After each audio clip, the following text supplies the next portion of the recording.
Inside the magical realm, a world that was blessed by the gods and protected by the dragons, there was an existence that defied the natural order of the universe, a brain-dead moron called Mage. Throughout his life, he had lived with his father in isolation. But while he was enjoying his peace, Mage broke through the door, apologizing because he forgot whether to push or pull it open.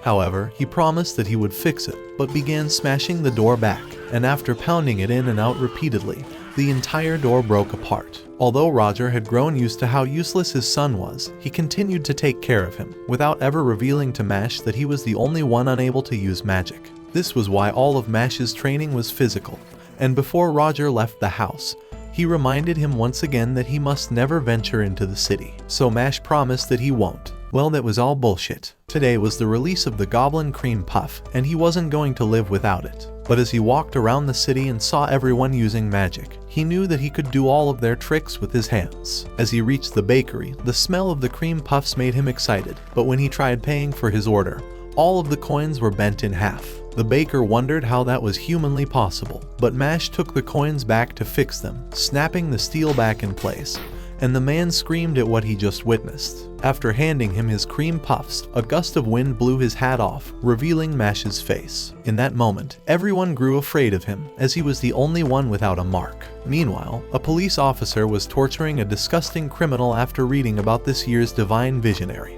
a title granted to the greatest magic users in the realm. Just then, his phone rang, alerting him that there was an unmarked child walking around. While Mage continued wondering why his grandfather never allowed him to leave their cabin, he bumped into this fat-ass dickhead, who threatened to arrest him before throwing his cream puff away. As he kept screaming about his uniform being ruined, Mage used his Giga Chad muscles to rip his shirt off, apologizing and promising to wash his clothes for him. However, Brad Coleman appeared in that moment, realizing that Mage must have been the unmarked child walking around. But before he could question him, Roger stole him away. And as soon as he was gone, Brad realized that this was his chance to finally earn a promotion, casting a magical bird to tail them into the forest. Back inside their cabin, Roger began yelling at Mage for sneaking off, but seeing how broken up he was about it, he decided to only punish him by repeating his morning routine. After Mage agreed and gave him the cream puffs as a gift, he began walking through the door. But Roger already knew how this was going to end, and opened the door to let him out. Once he was gone, he knew that it was only natural for Mage to want to go out, since he was now a teenager. But as he looked outside of his window, he saw the magical bird staring at him, as an explosion went off from the corner of his home. After the dust settled, Brad appeared with his subordinates, wondering where Mage went off to. In the forest, a squirrel felt something was off, and saw Mage playing around with the weights like it's a toy. Although it never knew what weights were, the poor squirrel knew that this creature was the scariest beast in the forest. After finishing his workout in 5 minutes, he forgot if he was supposed to pull or push his door open. But before he would destroy it, he heard Brad's voice from inside, telling Roger that his job was to rid this world from the inferior magicless demons. After all, magic was a gift from the gods, so as he threw Roger away, he told him that his son rejected God's blessings, but promised to spare him if he revealed Mage's location. Even so, Roger would never allow them to know where Mage was, because throughout his life, his family had disowned him for being a failure at using magic, and all of his bosses fired him for being useless. His life would never change, and he ended up on a cliff where he was about to passionately hug the ground. But as he was about to, he heard the voice of an annoying kid crying in the back. When he turned around, he realized that this kid didn't have a mark on its face, and thought that they were alike. As that baby smiled back at him, Roger realized that for the first time in his life, he was needed by someone, so he swore that even if they weren't related by blood, he would become Mage's father. So as Brad came closer, Roger screamed louder for Mage to run away, but Brad kicked him to the side, and as he was about to end his life, Mage broke through the door, knocking one of the officers into the other side of the forest. As he got back up, he ripped off the other officer's shirt again, and began slapping his fat ass face, before knocking him unconscious. When Roger wondered why he still came back, Mage revealed that they were family, so he would never give up on him, and swore to send anyone who tried separating them to hell. However, Brad activated his spell that drove away a dragon. But as he launched the sphere, Mage moved faster than the speed of light, slapping the blast of pure energy to the side. So Brad prepared to release his ultimate attack that would burn the entire cabin away. but after launching it, Mash slapped it to the other side of the forest. Every single attack, he would deflect it as if he was playing volleyball, juggling them like a clown, and even dribbling the sphere as if he graduated straight out of Blue Lock. But when he picked up a wand, Brad realized that he might be able to use magic after all, so he tried to cast his legendary class shield. But Mash took a pitching stance and used his skinny wand to penetrate Brad's barriers. He swore that he would kill him the next time he threatened his family, so seeing his powers, Brad decided to make a deal with him, promising to spare his grandfather. Every year, a divine visionary is selected by the School of Magic, so if he attends the Magic Academy and gets selected as chosen by God himself, society will be forced into accepting him, and Brad would gain the money that came along with it. But if he were to reject, society would continue trying to kill him and his father, so Mash accepted the deal, swearing that if the world wouldn't allow him to live in peace with his father, then he would crush the world itself with his fist. The following day at the Easton Magic Academy, Mash had entered the application exam with a fake mark on his face, and as Lucci recognized some of the worthless ugly applicants, he began hearing the banging of metal, until he saw Mash destroying world records instead of preparing for the exam. However, he thought he must have been imagining it, but then saw him doing the invisible chair, and wondered what the fuck was up with the mentally ill morons behind him. Even so, he thought it would be easy to expel him, so he unleashed his flames to appear before the students, and all of them thought he must be extremely powerful.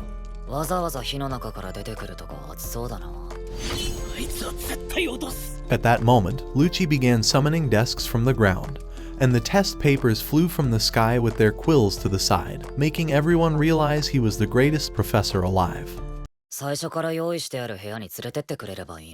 That's not ridiculous. That's not ridiculous to say that. The exam began, but as everyone realized that the words were squirming around, Lucci revealed that their first test was to dispel the curse on the paper, making Roger and Brad wonder how they ever came up with this brain-dead plan. However, Mash commanded the words to stop moving, but nothing happens.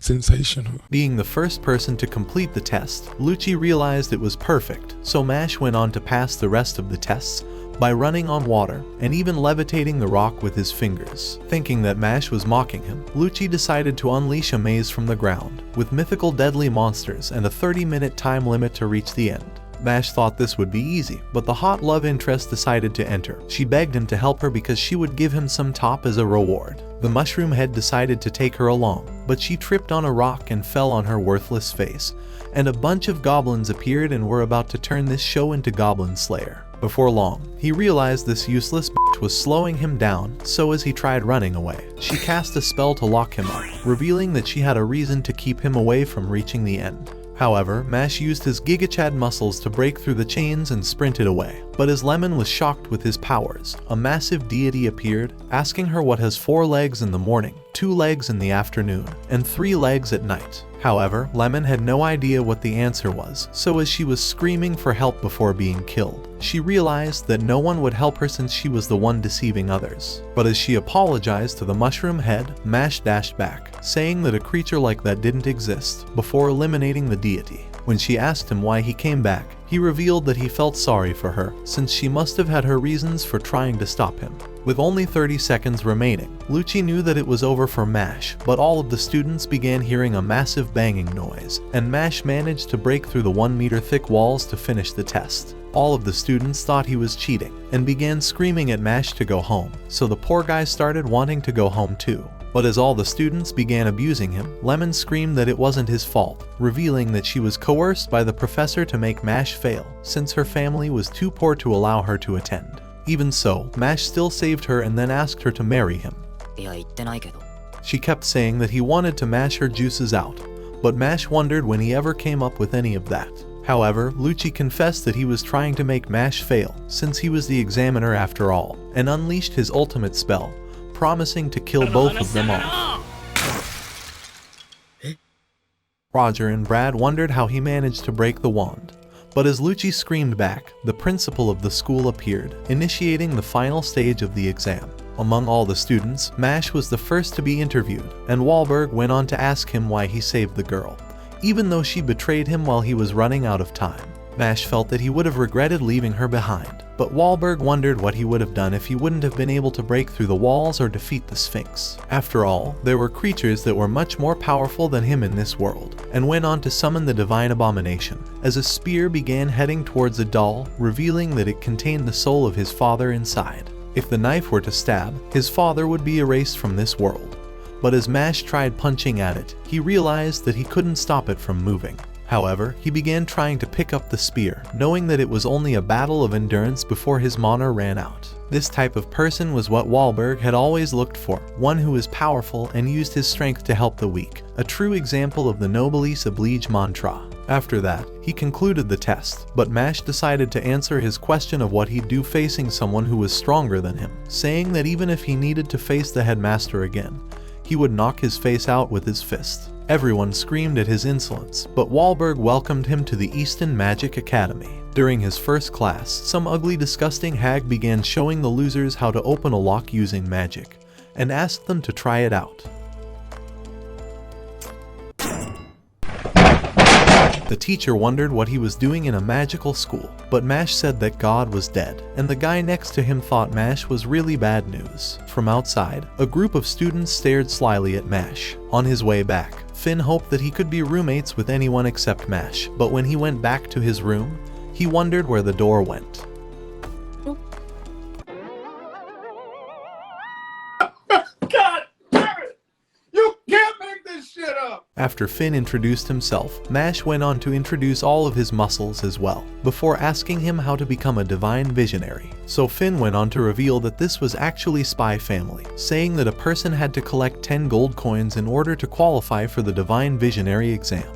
But Mash's brain had already been fried by all the information. However, he was glad that Finn was a great guy, and handed him a cream puff to celebrate their new friendship. A few weeks later, Mash had a broomstick challenge coming up, so he asked Finn if he could borrow his broomstick, because instead of buying a broomstick, the bonehead bought a burdock accidentally. During class, the teacher introduces everyone to their objective of the day, and everyone begins calling forth their broomstick to start flying. Mash looks at his broomstick and commands it to fly. It doesn't listen, so he continues commanding it to fly. A kid comes up and asks him how he isn't even able to fly a broomstick, so Mash strikes the ground with his foot to make the broomstick fly and then commands it to fly.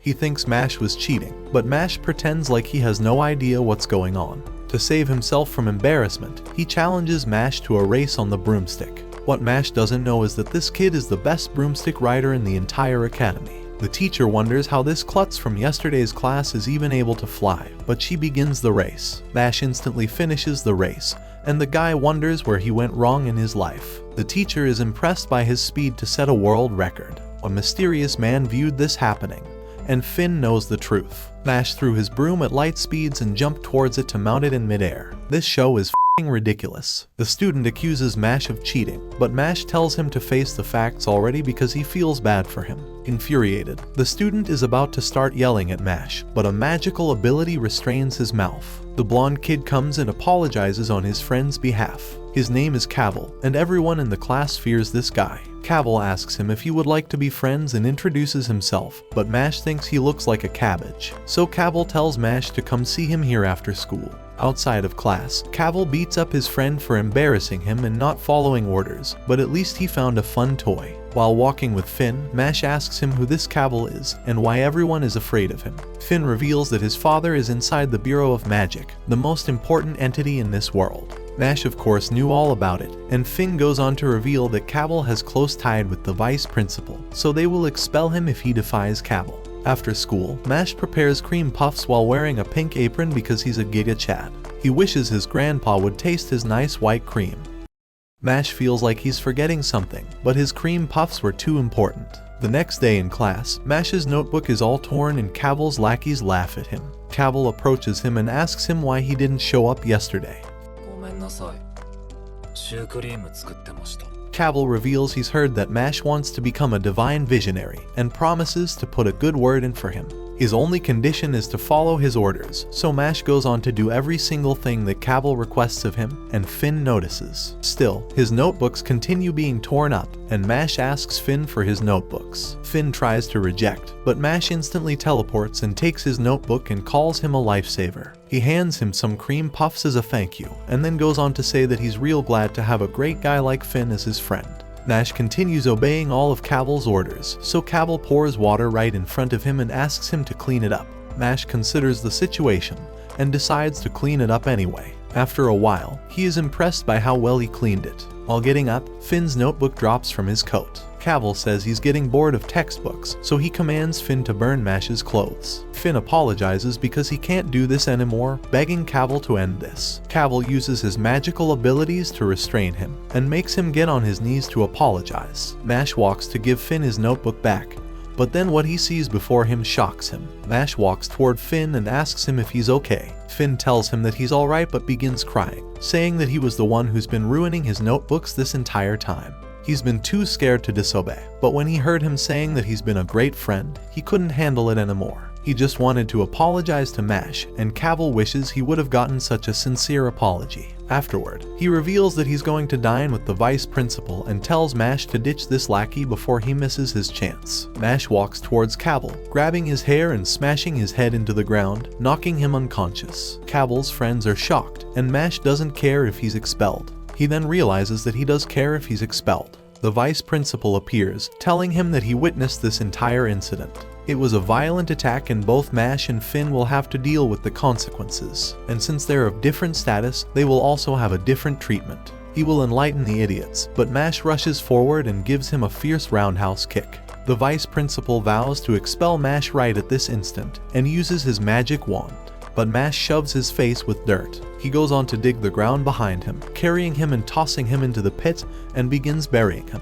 If he can expel Mash at any time, then Mash can also bury whenever he wants. Even if he throws Mash in prison or cuts his body, he will crawl and bury him. Later on, Mash is summoned before the headmaster. He has an order to expel him from the Bureau of Magic, the highest legal authority in this world. Divine visionaries are the ones running this bureau, which means Mash has done something unforgivable. But after only 20 seconds of explanation, Mash passes out from information overload. The headmaster tries to wake him up and tells him to just do well in his classes to get as many coins as possible. At the same time, the headmaster promises that he will do everything to protect him from the Bureau of Magic. There is one more problem that Mash will inevitably have to face, but the headmaster is confident that Mash will be able to overcome it. This was the way the vice principal and Cavil were destroyed. But Mash became recognized by everyone at the academy. The next day, Mash walks with Finn while teaching him how to create a cream puff. A guy comes up and asks him if he would like to have a duelo so they can burn in this fire that we call life. What the f is up with these nutcases? His name is Tom, and all the girls go crazy over him. However, they think Mash has a mushroom haircut and make fun of his looks. Mash wonders what this guy has been smoking, so the guy reveals that they will be competing using their broomsticks like this is Harry Potter or some shit. Tom grabs Mash, telling him that they're counting on him to be at the game tomorrow. He tells him to shoot for the stars, because even if he misses, he'll land among his dreams. Mash realizes he's found someone denser than him. At the match the next day, Mash tries to tell them that he can't ride a broomstick. The match begins and everyone begins flying around to pass the ball. However, everyone in the stands realizes that Mash isn't flying, and begin throwing stuff at him and telling him to go home. Mash also wants to go home. The crowd begins thinking that the match is rigged while Mash stands on the ground. The captain approaches Mash. I swear this dude is a nutcase. The captain tells Mash that he swore to be number one, but Mash didn't. The captain tells him to quit being lazy, but Mash says he's not. He tells him to remember the mighty bamboo because it can survive any climate, and Mash right now is lacking the bamboo. Mash doesn't know what this guy is taking, but he sure wants some of it. He tried to explain the rules one more time, and tells him they're basically playing a Harry Potter game. The enemy team is almost 40 points ahead of them, and he hands Mash the broom, telling him that bamboos that can't fly are just shoots. Tom's single objective is to put everything he has into this match, which is why he recruited Mash. He heads back out to and encouraged Mash to start playing, but an opponent directly flies into Tom and knocks him off, claiming it was just an accident. They continue scoring while Tom is knocked out, and Tom thinks he might have broke a bone. Tom asks where their sportsmanship went, but the guy replies that he only cares about winning and calls them wusses. With the huge lead they have against them, Tom thinks this situation is pathetic, but wants Mash to know one thing. Winning doesn't matter, it's whether he gives it his all. The enemy team has a 50 points lead against Mash's team, but Mash picks up his broomstick and strengthens his grip. He launches towards the sky in an epic leap, and to everyone's surprise, he appears to be flying. He asks the teammates to pass the ball to him, but the entire field thinks he must be joking to try and throw the ball from this distance. The opponents begin flying towards him to steal the ball, but Mash prepares a strong throw, and uses all of his might to make the ball fly past the opponents, scoring from beyond half field. However, they're still down 49 points and the time is almost up, but the ball begins flying back like a boomerang to Mash, and he prepares another strike. His fingers strike with accurate precision to ensure the ball curves right back to him. He continues preparing strike after strike, and before everyone knows it, the score begins flying off the chart, and Lemon feels a citrusy liquid exiting her insides after climaxing. Sorry, I meant her name is Lemon. The score reaches the limit on the board, and the winner is declared to be Mash's team for winning such a narrow comeback situation. After that, Mash came all over Lemon's back. Sorry, I meant Mash won a silver coin. Finn congratulates Mash on getting a silver coin for breaking the world record, but Mash pledges he won't ever do that again. Tom approaches Mash with the most intense anger and hugs him for turning into one great bamboo. Mash still hasn't learned what type of magic is enhancing the bamboo this dude takes, but he still wants some of it. During that night, the news praises Mash for being the lead scorer in the match's world record win, and the reader remembers Mash from the entrance exams. He opens his pendant, promising that Mash will be the next one he takes. The next day, Tom has taken another hit of his magical bamboo, and tells Mash to glisten more in the fire we call life. Lemon thinks he's been struggling in his classes, so she can teach him some anatomy after class and give him a hands-on lesson. What do you mean by that? Finn wishes he could be getting some attention from Lemon, but she tells Mash that she's enchanted her tongue with extra saliva. Sorry, I meant citrus secreting substances because she's a lemon. She goes on to say that she can use her 2 giant melons to destroy his creature of the dark. Sorry, I meant. Never mind. Just spam Rip Finn in the comments section because poor dude is getting cucked. The fake fans will never expect it. Mash asks Finn for some help, but he's already climaxed from all the things Lemon was saying, and Mash thinks he's a traitor. Lance approaches them and asks to join the conversation, but Tom has never seen someone who possesses 2 scars on his face. Lemon thinks that he must have a giant eggplant, but she only cares about Mash's lemon juicer even if it doesn't fit. Mash doesn't want him to join the conversation because he's a stranger, but Lance tells him that he wants to do something fun. Mash wonders if he means hide and seek. Lance takes out an ancient bottle, and it instantly sucks Mash's friends inside, shrinking and trapping them. Lemon is worried for being trapped with 2 guys who will squeeze all her citrus out. Lance turns away, saying to meet in the forest if he wants to see his friends again. Deep inside the forest, Mash faces off with Lance and asks him why he's done this. He reveals the silver coins, and tells him that they will gamble for them, and Tom is worried about the 2 lines on his face. In this world, the majority of people have a single line to indicate they can use magic, but about 1 in 100,000 people have a double line, and they're considered chosen by magic itself. Meanwhile, Finn is losing his mind for being in a closed space with Lemon. Nash tells him to hurry up and get on with it, and Lance takes out his wand. He begins by casting a spell towards the ground, creating numerous circles to change the structure of the field. Mash's grandpa is worried about Mash, but Brad is worried about his profits. They hear an explosion in the distance, and the entire cliff explodes before them. Mash thinks flashy performances are unnecessary and launches towards Lance. However, Lance uses his gravity spell once more and crushes Mash to the ground. He continues strengthening the gravity spell, telling Mash that scum like him can spend their entire life rolling in the ground. Mash tries to stand up, but Lance says it's futile to get up. However, Mash strikes his fist in the ground and says he can do more than enough without standing. He pulls the roots from the ground to destroy the earth beneath Lance, shocking him. Mash asks him if he also likes rolling on the ground, and lunges towards him at sonic speed. Lance tries to counterattack by casting his gravity spell, but Mash's footwork allows him to maintain balance and strike before it affects him. His speed has increased, and he nearly strikes Lance down but only manages to destroy his pendant. He opens it and sees a girl in there. That's not ridiculous. That's not ridiculous to say that. Lance reveals that he's not actually Lolly Khan. He's a cis Khan. He asks Mash to give it back and asks him what the most precious thing is in this world. Mash thinks it's cream puffs, but Lance says he's wrong. He says love, but Lance says he's wrong. After a while, Lance is angry that Mash can't answer such an obvious question, so Mash asks him what he thinks the most important thing is.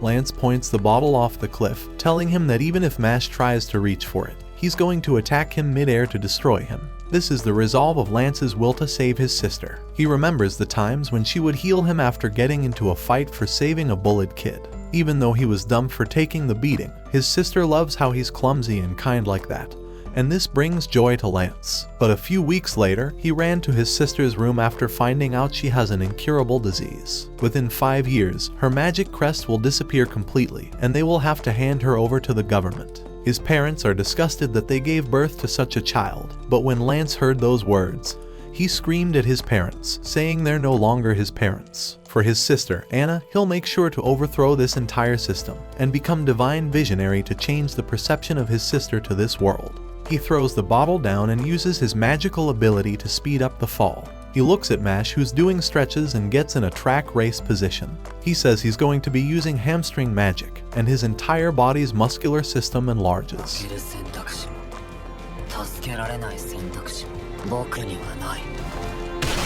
Before he could even find where Mash disappeared off to, Mash appears behind him. However, Mash tells him to stop this because he believes Lance is actually a good guy. The bottle was empty after all, and Mash dashes to search Lance and takes the actual bottle. Lance wonders why Mash would give up the opportunity to win silver coins, but Mash says he's too clumsy to make rational decisions about everything. Hearing those words reminds him of the stuff his sister had told him, and Lance feels absolutely defeated. He walks off and honors his bet, giving Mash his second silver coin. Mash wonders what might have happened if he won, but Finn thanks him for saving him.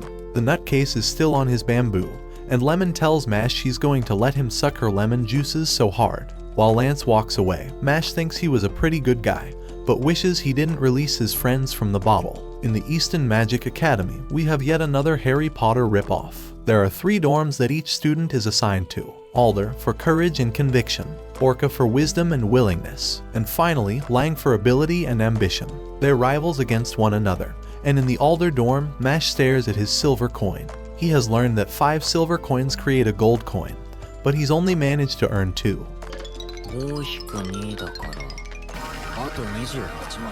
Bitch, are you dumb? Pardon me? Finn tells him to quit constantly thinking about squeezing Lemon's insides, and calls him a meathead because Lemon wants to give his meat some head. Mash thinks that today is a nice peaceful day, but Finn realizes that they've completely forgotten about their potions assignment. Mash tries to calm him down, telling him to just eat some of his white cream. Sorry, I meant trying to give him a cream puff. Finn is scared he will fail this academy, but Mash couldn't care less. Lance comes in.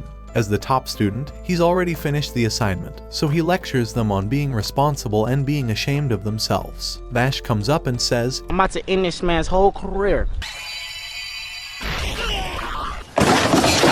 Lance goes on to show them that they're going to pass their assignment by ripping off Harry Potter even more, and Mash is excited the authors were genius enough to be original. While the Mandragora cries, Lance uses his spell to make it sleep so it can become a potion ingredient. He tells them to try, but while Finn uses the same magical spell, the Mandragora doesn't respond. Mash tells him that he'll show him how it's done, but when he casts the spell, it begins screaming even louder. Finn wonders how someone so incapable could exist, but Lance says to just focus on concentrating his magic on a single point. While casting the spell, the Mandragora begins falling asleep, and Finn is happy that he was able to accomplish the task. He wonders how Mash is doing. The giant plant screams and is ready to crush Mash, but with his agility, he evades and slaps the plant until it passes out. To create the compound, they all get in zesty aprons, and Lance demonstrates the way to create the potion they've been after. Finn thinks this is impossible, but Mash thinks he knows exactly what to do.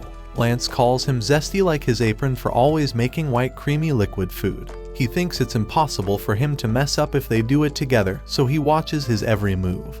But Mash manages to somehow make a cream puff once again. Lance has no idea how this guy is so useless, and Mash agrees. Meanwhile, the all-dorm off-campus class will start soon, and the headmaster wonders if Mash will be alright. In the hallway, this show decides to rip off Naruto, and Naruto bumps into 3 kids. They tell him to watch where he's going, but next thing they knew, he used his magic jutsu to destroy all of them, calling them side characters in the wrong anime.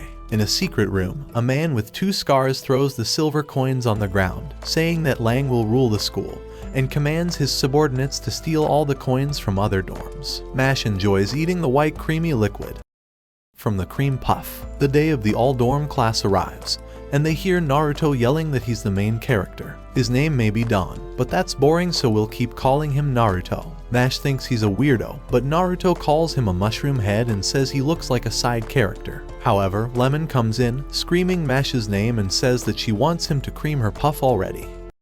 Naruto spits on him in the least non-Chad manner and says he will kill him. He hates this world and thinks it's ridiculous how half the population is women, but he hasn't had a single one fall for him. The only reason this happens is because people like Mash are ruining the system, so Naruto swears that he will become a divine visionary to rid this world of hot guys. Lemon is still telling Mash to cream her puff, and Mash thinks his white liquid is tasty. Naruto tells them to quit ignoring him since his ego is being crushed, but the teacher materializes in front of them to explain the rules. In this class, they will exterminate the scorpions hiding throughout the forest. The strongest scorpions may be dangerous, but defeating them will earn them silver coins, and he tells them to head off now. As they prepare to head off, a mysterious man grabs onto Mash and tells him to stop thinking he's hot stuff just because of a fluke in a match. He steps backward and sends a stone pillar to destroy Mash's insides. The guy tells him to get up already, and Mash gives him a cold glance. He walks off and tells Mash to make sure he's bowing that low next time they meet. But Mash is glad that his cream puff hasn't been mashed because he wants to mash Lemon's insides and cream her puff. They walk together in the forest, but after a while, Lance notices that Mash is gone. He had zoned out like a bonehead, but hears Naruto yelling that he will destroy Mash. They lock eyes and Naruto screams in fear, so Mash slaps him and tells him to be quiet already. Naruto is prepared to destroy Mash for his disrespect, but they hear a woman screaming in the distance. A guy yells that he will make her regret her actions, and Naruto unleashes Explom, an ability that burns the guy to ashes. Naruto tells him to never raise his hand against a girl, and the girl thanks him with a smile. Naruto climaxes but tries to play it like nothing just happened. He turns around and tries to be charming, but when she grabs his hand, the simp climaxes once more. She calls him so strong and manly, and he climaxes again. Deep in the forest, the mysterious guy has destroyed one of the boss scorpions and thinks it's time to face off with Mash. Meanwhile, Mash is eating his white creamy puff while Naruto has a white creamy pie inside his pants. The girl gets closer and bumps her knee into him, and he climaxes once more. The girl wonders how much of a virgin this guy is. He asks her what she said, but she tells him that she just thought he was so wonderful and manly, and that he's really wonderful. He climaxes again, but the post-nut clarity of this one sends him to a different dimension. He begins banging his head on the ground, and the girl is glad that her magic spell is working just as intended. Now she will take care of the mushroom head, but when she approaches him, Mash doesn't flinch even a little. He may be into Lemon, but Mash is zesty, so she tries to strengthen her magic even more and uses the trifecta of sound, sight, and touch to make Mash fall for her. However, he tells her he's in love with cream puffs, and the girl wonders how this man isn't falling for her. Naruto's hormones have recovered, and he asks her why she appears to be sad. The girl reveals that there's a man who's been bullying her all this time, and begins crying because she doesn't know what to do. Naruto activates simp mode once again and promises that he will beat the guy up for her, but just then, giant stone crystals appear from the earth. Naruto says that he will end him right here, but the man thinks he's the biggest cringe out here. In an instant, he casts his Explom ability, but even though the man evades, he sees the sky filling up with his fireballs. Naruto launches his all-out assault, even sending a giant flare towards the man and tells him to die twice. Naruto thinks that he was an easy opponent after all, but the fog settles and the crystals appear to have been saving him from all the blasts. He launches a crystal to crush Naruto's stomach, and the debris knocks Mash's cream puff out of his hand.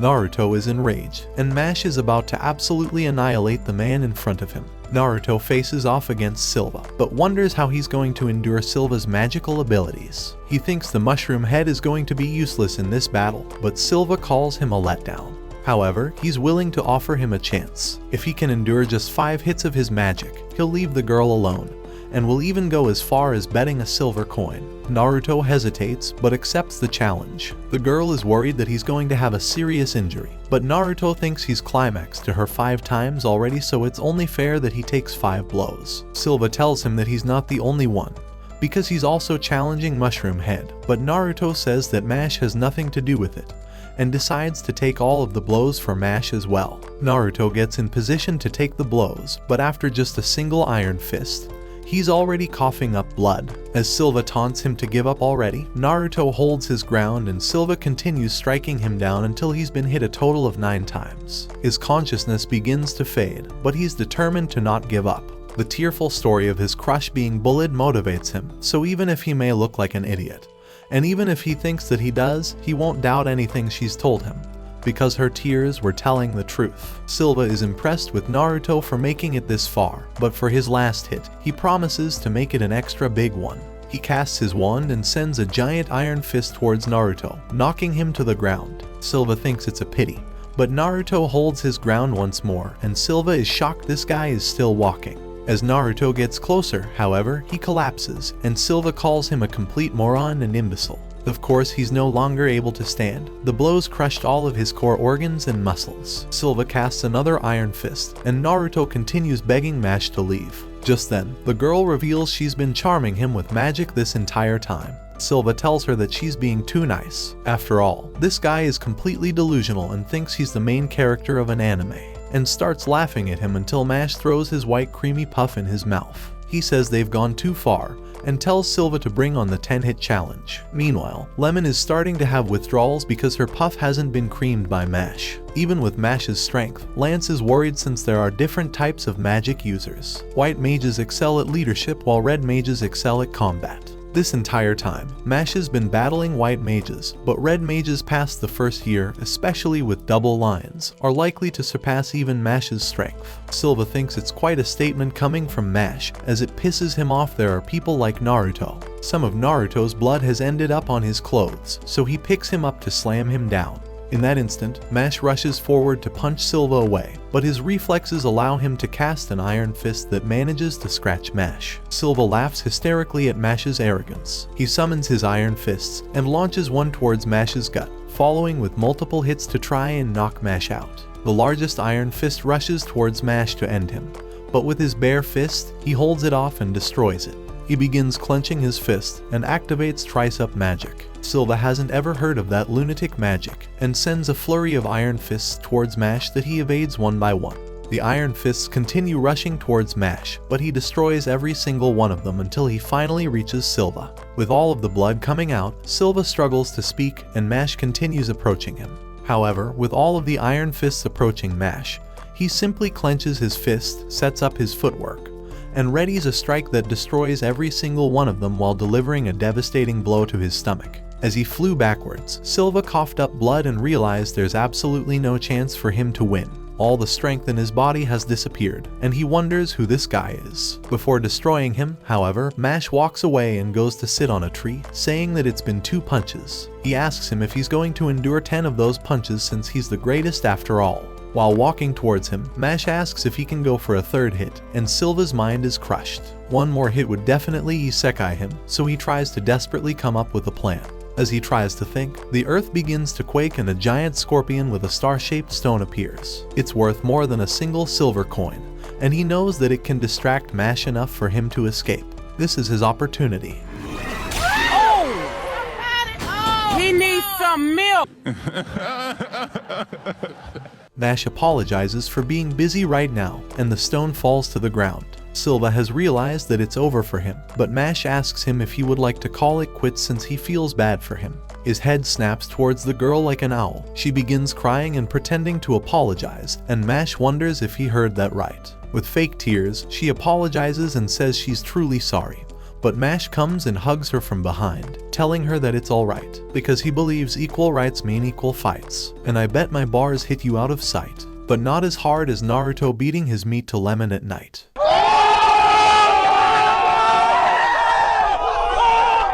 After their battle ended, Lemon asks if she can cure Mash's injuries with her citrus juices. Naruto hears how Lemon wants her insides to be mashed by Mash while he squeezes all her juices out with his lemon juicer and creams her puff. What the fuck is this show? He sees how much she cares about him and remembers his crush calling him a cringe. Mash has noticed how down Naruto looks and Lemon approaches him, asking him if he's okay. The simp climaxes yet again, and Lemon thinks he's weird and screams for help. Naruto apologizes to Mash for getting him caught up with his problems, but Mash says it's not like him. Naruto tells him to shut his mouth and give him a break because he tried so hard to squeeze those words out of his mouth. Mash says that the only thing he's going to break is Lemon's back while squeezing his white creamy puff onto her. Lance has discovered that they were targeted this entire time.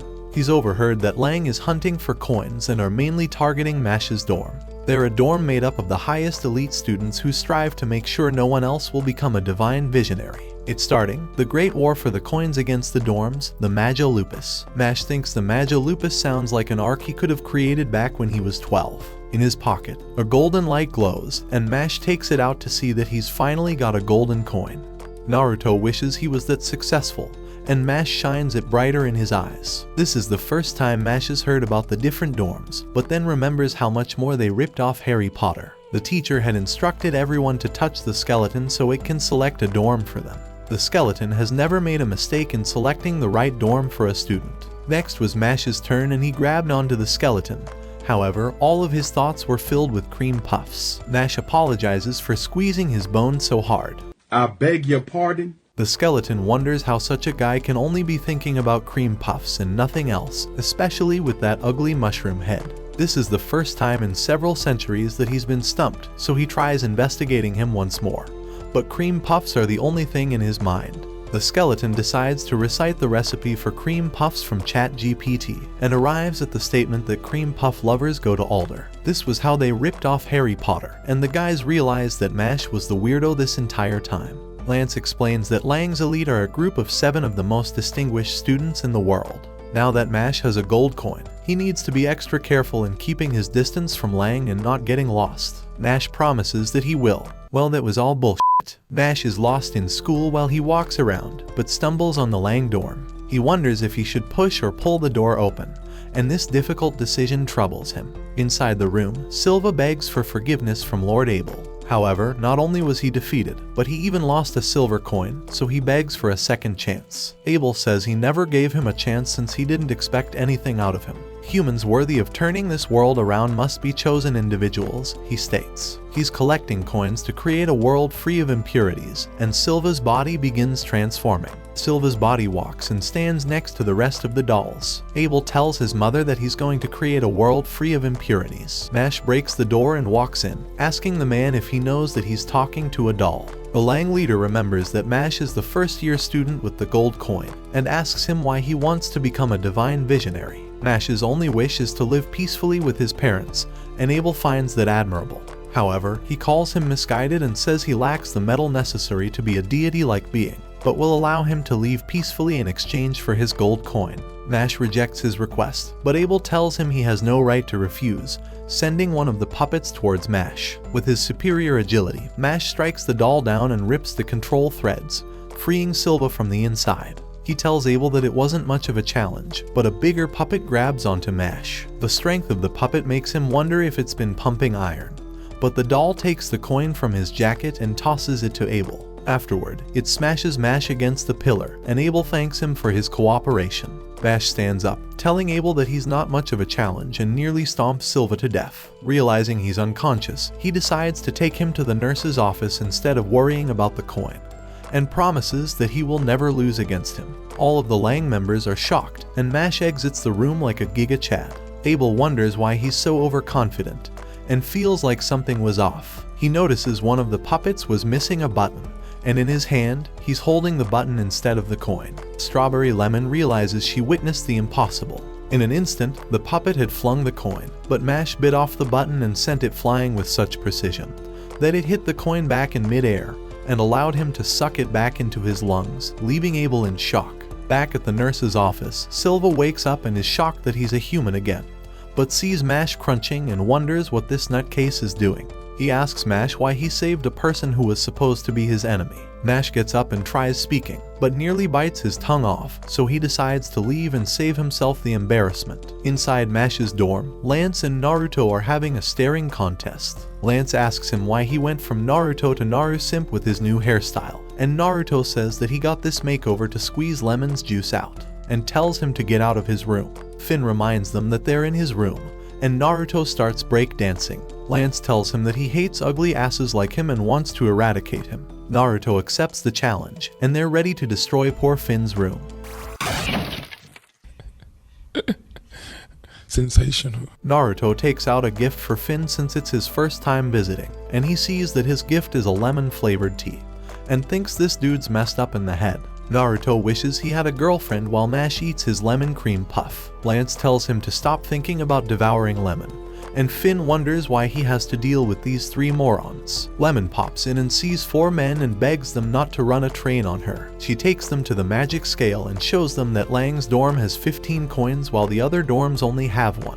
They've been stealing coins since the beginning of the year, and because of their blood purist exclusionary ideology, they're going to create the most evil divine visionary. Naruto thinks that he loves Lemon's sour flavor instead of a sweet orange. Lemon begs Mash to cream her puff already, and Naruto screams in anger. Mash, Lance, and Naruto promise to bring them down, and the 5 Power Rangers have assembled.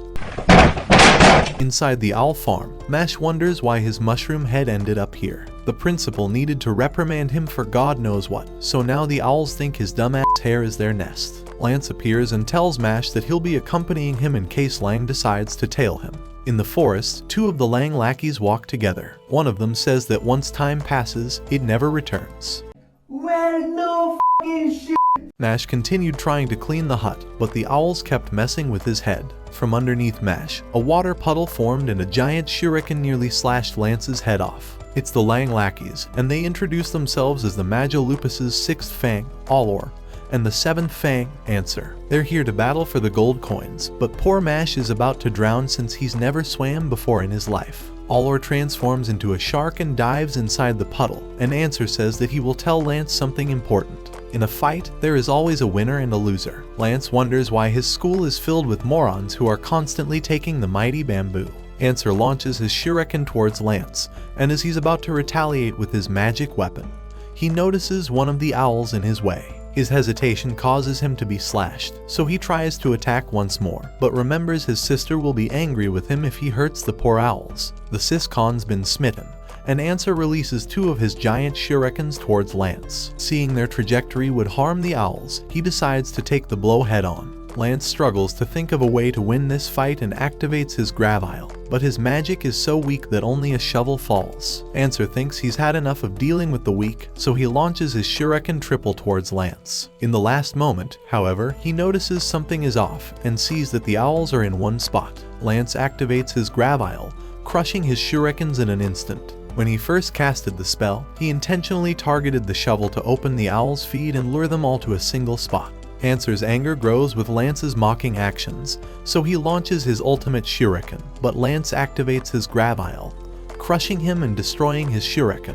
Answer wonders how a double liner has an overwhelming difference in power, but Lance goes on to reveal his secret behind his ultimate strength. He's going to tell him something important. To save his sister, his determination will destroy any opponent in his way. He is the ultimate Siscon. Inside the sea field, Allor is ready to hunt Mash, but a torpedo rushes past him, and he wonders what he just witnessed. He looks around and sees Mash flashing right next to him and wonders how he's swimming. Mash comes by and says he can swim better than he thought, so he's grateful to the shark for teaching him how to swim. Realizing Mash is faster than any shark on this planet, he casts his ultimate ability, Sea Shark Evolution, and thinks nobody can stop him in this form. However, Mash begins stroking deep into the shark's insides to penetrate him. Pause. They defeat both of the enemies, and Lance takes their coin away. If this is the power of the 6th and 7th, Mash thinks they can handle them with ease. However, a person enters the room and flickers past them, telling them not to jump to conclusions. Lance tries activating his Gravile, but his magic has no effect. The man tells them to calm down because he's only here for his allies, but Mash rushes with inhuman speeds towards him, saying that he's quite menacing. Their opponent flashes before Mash's punch can land, and apologizes for seeming menacing. He takes his allies and tells them that they will meet again soon, bidding them a good day. Mash realizes this is going to be harder than they thought. The man's mask crushes, and he realizes that Mash's speed without magic indicates one thing.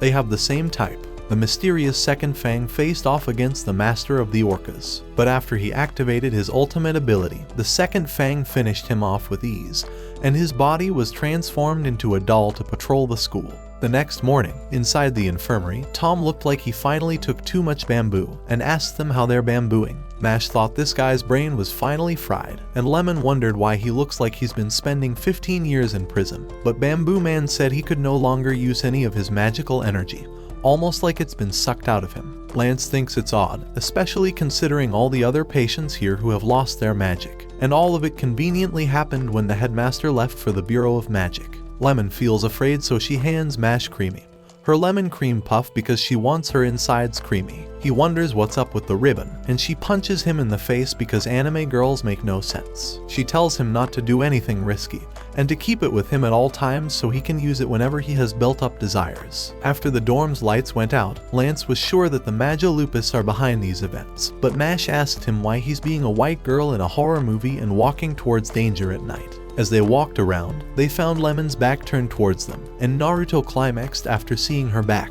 He tried approaching her, but Lance told him to wait because something was off. Her body began moving in a very inhuman manner, and she turned around in an instant towards them, but they had all managed to stay hiding. Naruto thinks this is the worst possible scenario, because he just climaxed even though she didn't have eyes. Stop it.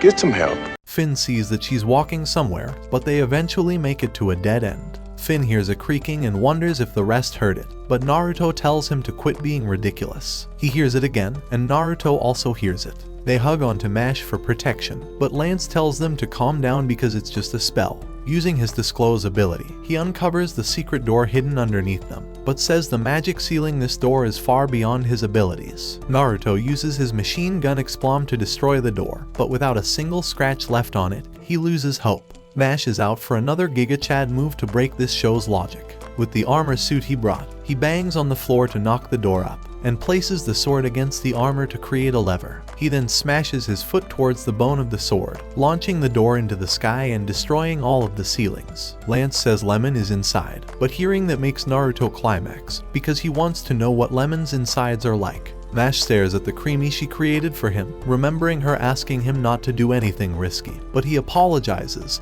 thinking that he will have to break his promise. As they walk deeper into the lair, he thinks this is definitely another Harry Potter ripoff, but Naruto tells him to stop single-handedly ruining this show, causing Mash to get really bummed out. As they walk deeper, Lance realizes that there was a reason for Lang choosing this hideout, and they eventually make it into an arena. A man materializes in front of them, and tells them that this is an ancient dueling field. He's here at the Third Fang's request to eradicate intruders like them, and provokes them to challenge him for their coins. Lance is ready to face him off, but Naruto wants to take care of it. He hates good-looking guys, and the guys cheer him on. Naruto asks him if he has a fan club, and after he says that he does, Mash knows that there's a jealous rant incoming. Naruto begins screaming that he'll end him, and the guys are glad that their assumptions were right. The man asks Naruto if he's jealous of his attractiveness, and Naruto screams that he is. Hearing his dumbass screaming, he realizes that Naruto lacks both brains and attractiveness,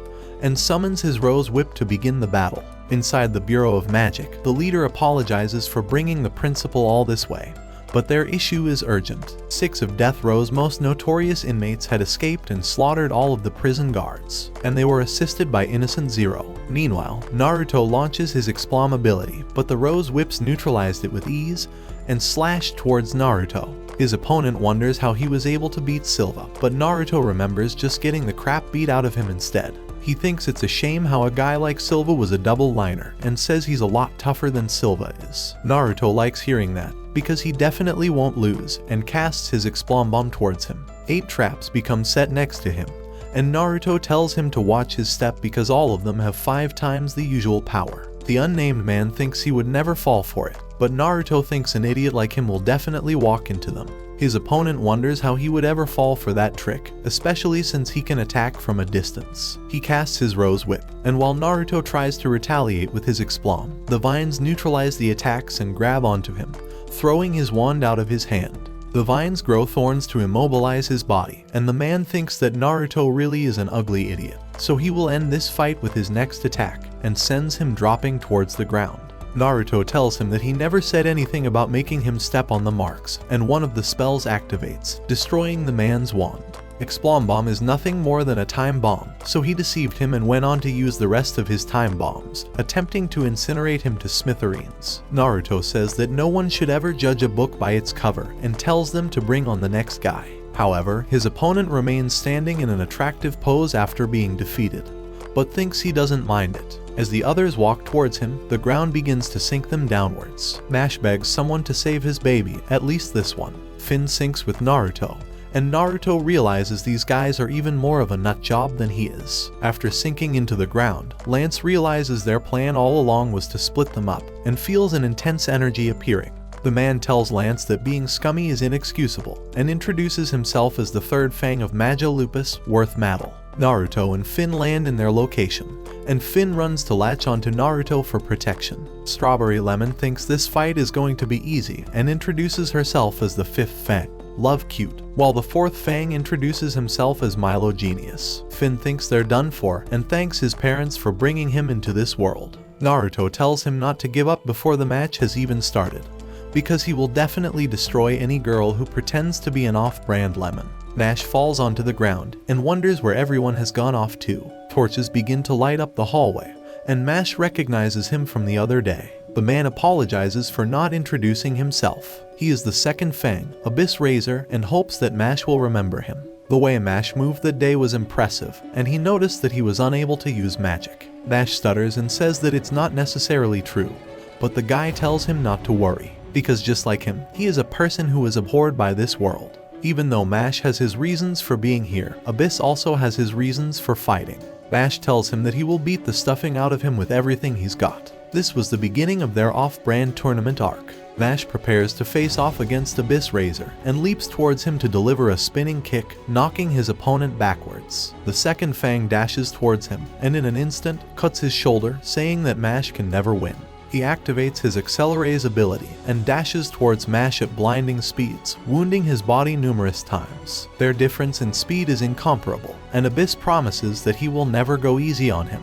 However, Mash says none of it matters, none of it. Abyss realizes that Mash is the type to live in peace with his family, and finds that idea revolting.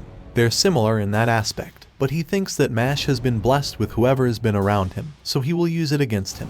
Inside a magical prison, he shows Lemon's magic being drained. In about 30 minutes, all of her magic will be drained, and she will lose the mark on her face. He wonders if it'll make Mash happy to have someone just like him, but Mash promises that he will rip his mask to pieces after hearing that.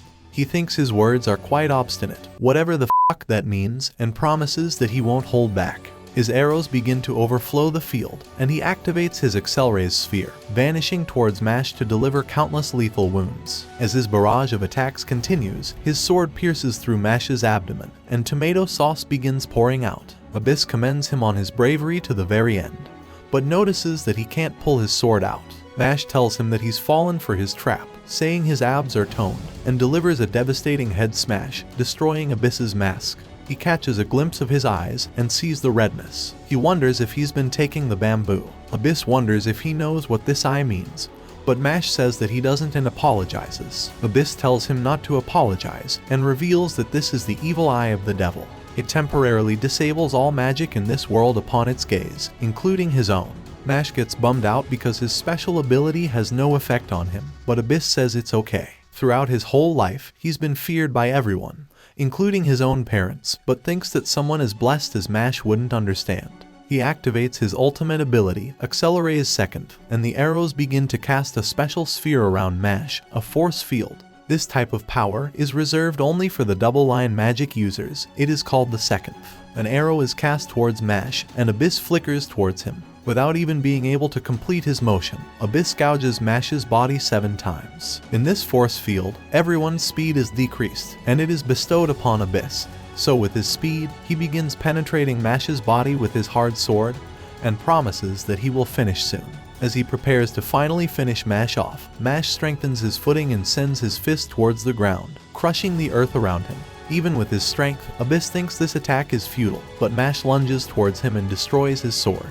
This must have been his plan all along, Abyss realizes as he split the floor to narrow his movements. Before he could pull back to regain his balance, Mash prevents him from moving with his foot and begins to activate full muscle magic. Hurricane Rush. With all of his speed, he throws a punch towards Abyss's abdomen, shattering his force field. With his speed restored, he sprints and launches towards Abyss, kicking him with his glute magic, sending him flying away. Mash sprints towards his enemy, but Abyss activates his accelerators and rushes towards Mash with his broken sword. But after they make contact, Mash holds the sword with his bare hand and activates forearm magic to kick him into the wall. He activates hamstring magic to kick him away, and then engages his pectoralis to punch him towards the floor. As Abyss flies backwards, he kicks him with his ellipsos, and for his final attack, he activates his erector spine attack and suplexes Abyss to the ground. As he laid on the ground, Abyss couldn't help but think what his life would be like if he was born normal. When he was a child, his eye manifested, and his parents were filled with shock. He countered everything the god had gifted their world, possessing the evil eye of the devil. Just like the markless children, he was cast away by this world, and his parents locked him in a cell for years, only coming to give him a meager meal. His suffering continued until one day, his parents tried to end his miserable life. He was nothing but a child, but he came to the realization that he should have never been born. The only person in this world who needed him was Lord Abel, but even if he was just a tool, he's sad he couldn't even meet that expectation. Once again, he felt like he was unwanted by everyone. After hearing his story, Mash thinks that Abyss was right, that he was truly blessed and couldn't relate to Abyss's struggles. However, he still wishes for them to become friends, but Abyss says he envies that arrogance of his. It's impossible for them to ever become friends, because with his eyes, Mash will inevitably shift his attitude towards him. Still, to thank him for his kindness, he warns him not to advance any further. The power he saw that day against Abel was nowhere near his true powers, but Mash says that he's going to give him a good whooping. As he walked away, he revealed that he would never turn against him, no matter how the world viewed him, and no matter what others thought. He promises that he would never change his attitude towards him. That's how he was raised, Mash explains, and wishes for them to eat cream puffs together next time. Abyss laughs, thinking that Mash is the strangest man he's ever met. Deep inside the other room, Worth prepares to battle against Lance, but Lance immediately activates his gravile to crush him down. However, Worth is swallowed by the floor and disappears from the field. He appears from behind, thinking it's surprising that Lance can use gravity magic. Several clones of him appear, and they launch towards Lance, but he destroys all of them with his gravile ability. Worth calls his efforts meaningless, and launches a mud spike towards Lance that he narrowly avoids. To deal with all of the mud clones, Lance thinks it's as simple as destroying the entire field. However, Worth rises from the concrete and activates his burst magic, locking his legs in place and sending several devastating spheres towards him. If this is the power of the Crown family, Worth thinks Lance's talent must be wasted, but Worth promises that he will train him if he joins the Maga Lupus. After all, he feels bad for Lance wasting his potential, so he can provide him with an environment where he can flourish. But with the garbage that's currently surrounding him, it's no wonder that Lance's abilities reek. He tells him that all of his allies are trash. In order to evolve, he needs to surround himself by the strongest allies to exist. Otherwise, his abilities will continue sinking. Lance laughs it off, thinking that his conviction isn't so weak that he needs something as superficial as an environment to get stronger. From Lance's view, he's nothing more than a second-rate loser, and activates his gravile sideways to send him crashing into the wall. Even with his new technique, Worth thinks that it won't make a difference, because he can cushion the floors and walls with a muddy environment to cushion the shocks. But rubble begins flying towards him, and he realizes that he's going to meet his doom if he stays inside of here. Worth jumps out and worries that his weakness had been uncovered, and Lance reminds him of his words about growing inside an environment. So based on his logic, it's apparent that Lance's environment is the superior one.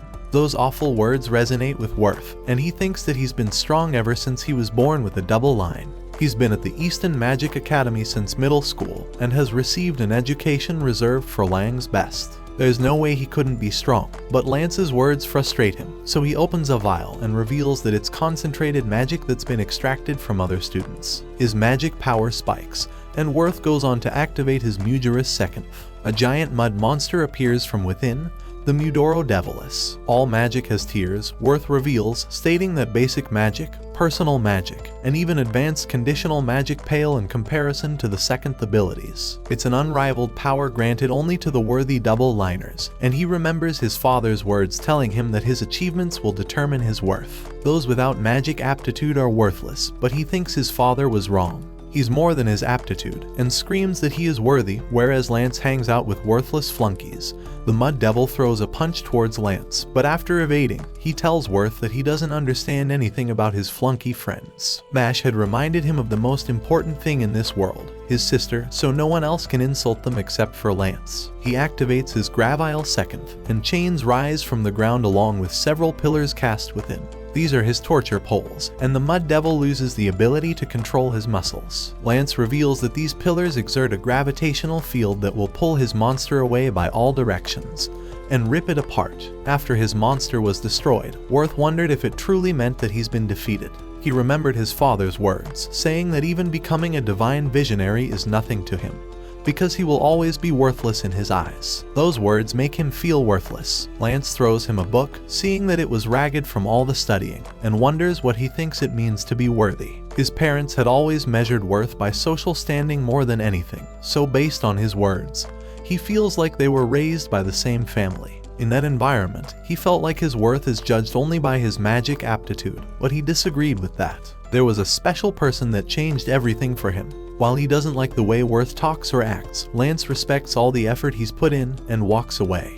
Before Naruto and Finn were about to begin their battle, a mysterious man walked towards the basement, wishing that the headmaster didn't force him to do this. Inside the arena, Strawberry Lemon's ally decided to walk out on her, so Strawberry Lemon went on to introduce herself as Love, the Fifth Fang, and asked Naruto if he liked her. She kept asking him if he loves her, and asked him if he thinks she's an upgraded version of Lemon.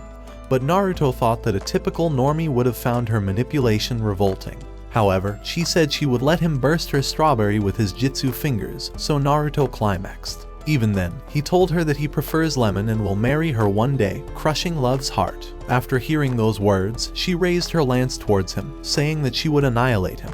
She launched her wind tornado, and Naruto barely defended her attack with his Explom, and realized that her magical power was going to be problematic. But Love launched her tornado at Naruto and knocked him to the ground. She told him that her dad allowed her to defeat anyone who doesn't love her, so Naruto said that he's going to be her real daddy from now on, and launched his Explom towards her. As she tried to deflect his attack with her tornado, the fireballs landed in front of eyes, blocking her vision. From behind, Naruto rushed forward to try and snatch her wand away, but she knocked him off and sent him flying unconsciously until he landed on the ground. She knew her opponents would be too weak, so she revealed that Milo's magic allows him to turn the person who opened the gate into stone, so within 30 minutes, Mash was going to become their new statue decoration. Love casted her tornado cage to crush Naruto once and for all, and she said that it's no wonder Lemon only wants Mash to cream her puff instead of him. But even Mash is going to meet his demise against Abel. As Naruto felt like he was about to pass away, he realized that she was right. There was nothing he can do, and ever since he was young, he remembered how others would bully him and tried stealing his wand. However, his sister exploded the entire area and scared off the bullies. She told him that he should have fought back, but Naruto said that fighting just makes everything worse. When she heard the defeat in his voice, she said that his attitude will be a problem when he gets a real friend, because when that once-in-a-lifetime person comes around, Naruto will need to make sure he never betrays them. He remembers the way Silva called him delusional for thinking he's the main character, and how his crush called him disgusting.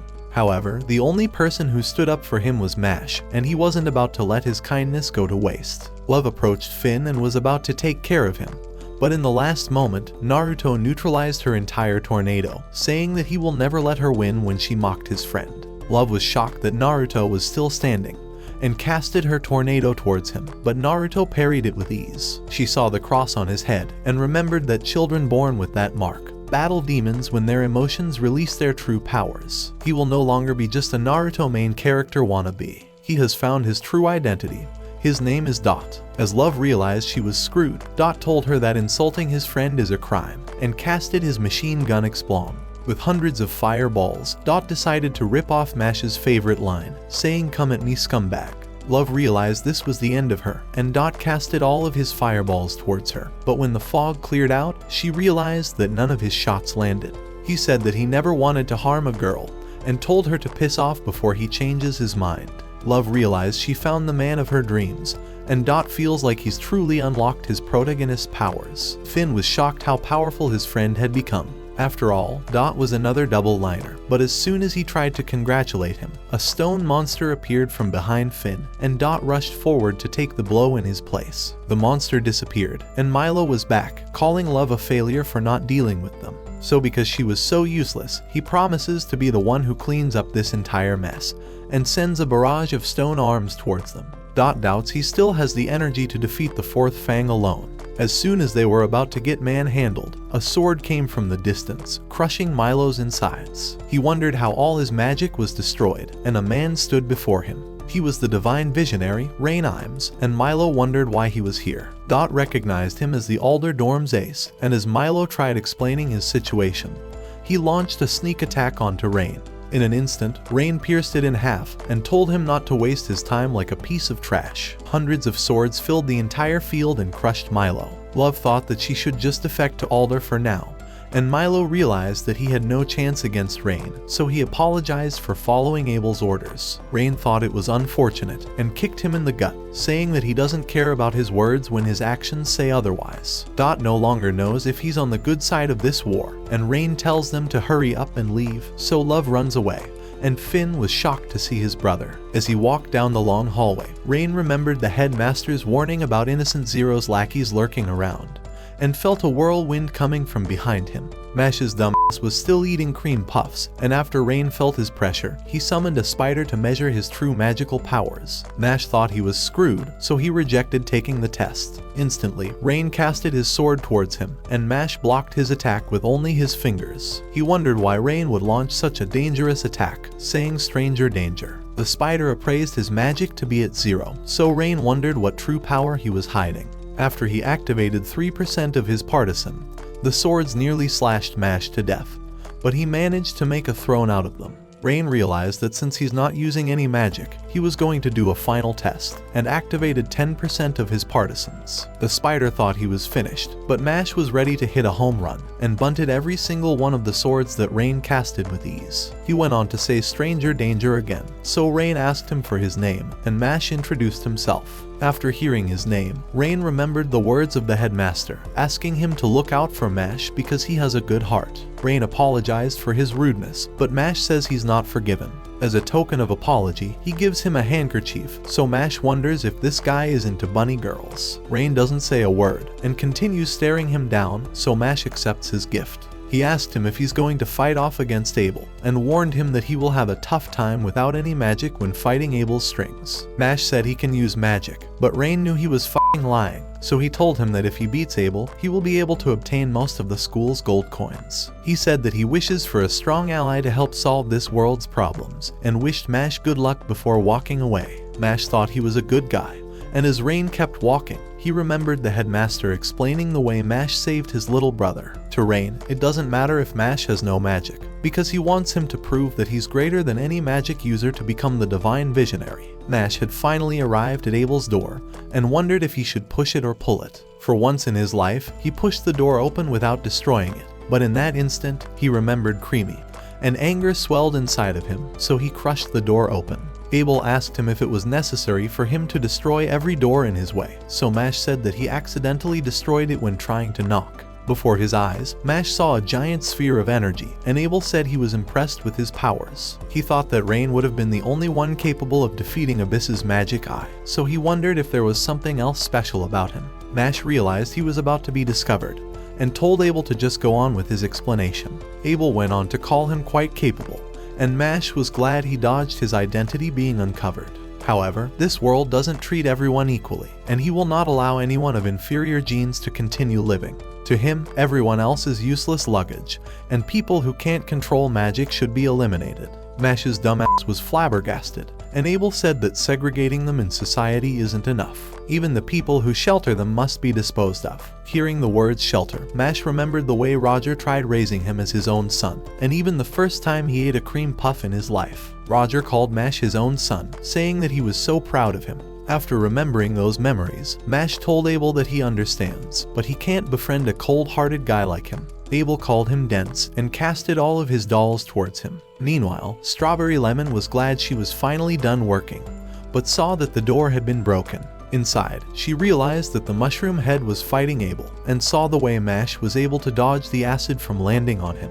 Abel told him to be careful, so Mash picked up one of the doll's heads and rolled it towards the others like a fucking bowling ball. Love wondered if she's witnessing this guy strike out all of those dolls, like they're bowling pins. Mash remembered Abel mentioning something about inferior genes earlier, asking if Abel would be the one with inferior genes when he's completely destroyed. He wondered where Lemon's being hidden, but Abel sent 4 of his giant dolls towards him, saying that he's sucking her citrus life energy away, because the strong take from the weak. In an instant, Mash defeated all of them, and told him that if the strong take from the weak, then he's going to take back Lemon when he wins. Abel was tired of hearing Mash's insolence, so with a single twist of his finger, he forced Mash to begin punching himself. As Mash tried resisting, he realized that his body was being controlled by threads, but as he was about to choke to death, the threads ripped off. Abel apologized, saying that it would be way too boring of a battle, and brought out Finn as a doll, saying that Dot was way too injured to be used as a puppet. As Finn launched towards him, Mash was able to block the attack, but Abel told him that if he lifts his hand one more time, he will rip his friend apart. With a cold glance, Mash asked him if playing dirty is the only way he could win. As Finn continued launching his attacks towards him, Mash took all of the blows until the axe completely broke off. While he had created some distance, Mash asked Abel if he still wanted the gold coin, and pinched it with all of his power. As it flied past Abel, it managed to rip the threads and free his friend while returning to him. He apologized because the coin must just be in love with him. After the sheer disrespect, Abel casted his threads towards Mash and told him that resisting would be useless because he will be nothing but a puppet. However, Mash told him that it doesn't matter what he becomes.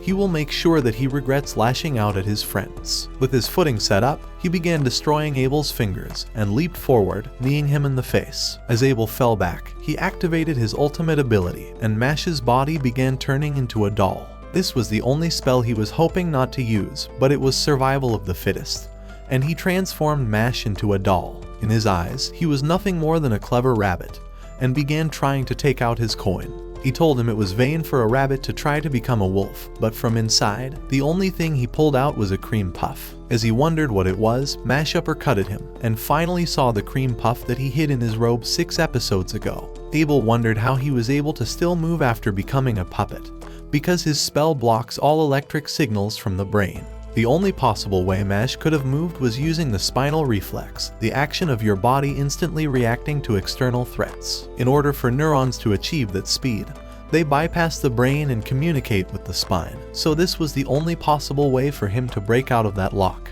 In other words, having his cream puff taken away from him was the same as his entire life being threatened. With all of his powers having been completely destroyed, Abel decided to finally crush Mash with his ultimate spell. A giant doll appeared from inside. This was his Marionis second, the Harm Puppet. Anything within a 100-meter radius would be turned into a puppet with its invisible strings. So Strawberry Lemon realized she was finally going to become a doll. Abel told him these strings are different, because once his body is controlled, it will be completely disfigured. This was the end for Mash, because even against a rabbit, Abel resorted to using all of his power. He wanted to thank him for his time, but saw that his puppet had been completely annihilated. As he casted away the arm, Mash wondered if he was finally being appreciated. Love went on to tell us the physics-breaking bullshit Mash was able to pull off this time. In the instant that the strings touched one side of his body, Mash instantly snapped towards them and ripped the strings apart like a CSGO global elite. Abel thought it was impossible for such a human to exist, and Mash asked him why he's sweating.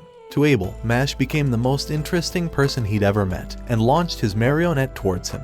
However, Mash adjusted his footing and one-punch manned his entire toy. Abel finally realized what he never considered. As Mash teleported and activated his Erector spy name magic, one thing became clear to Abel: he was the rabbit. His mother was the most compassionate person he'd ever met. Even though she was a noble, she tried giving everything away to those who weren't as privileged. But one day, his kind mother was stabbed as she was giving food to the poor. The murderer wanted to hoard all of the food to himself and stabbed her when she resisted. The way he thought of it, getting stabbed was just compensating for always having it so lucky. His mother, the only thing he ever cherished, was gone. He thought she was mistaken because the poor people didn't need her pity. The poor are nothing but burdens on society, and they can't live in harmony together. Mash told him, Don't care. Don't care. Still don't care. I don't care.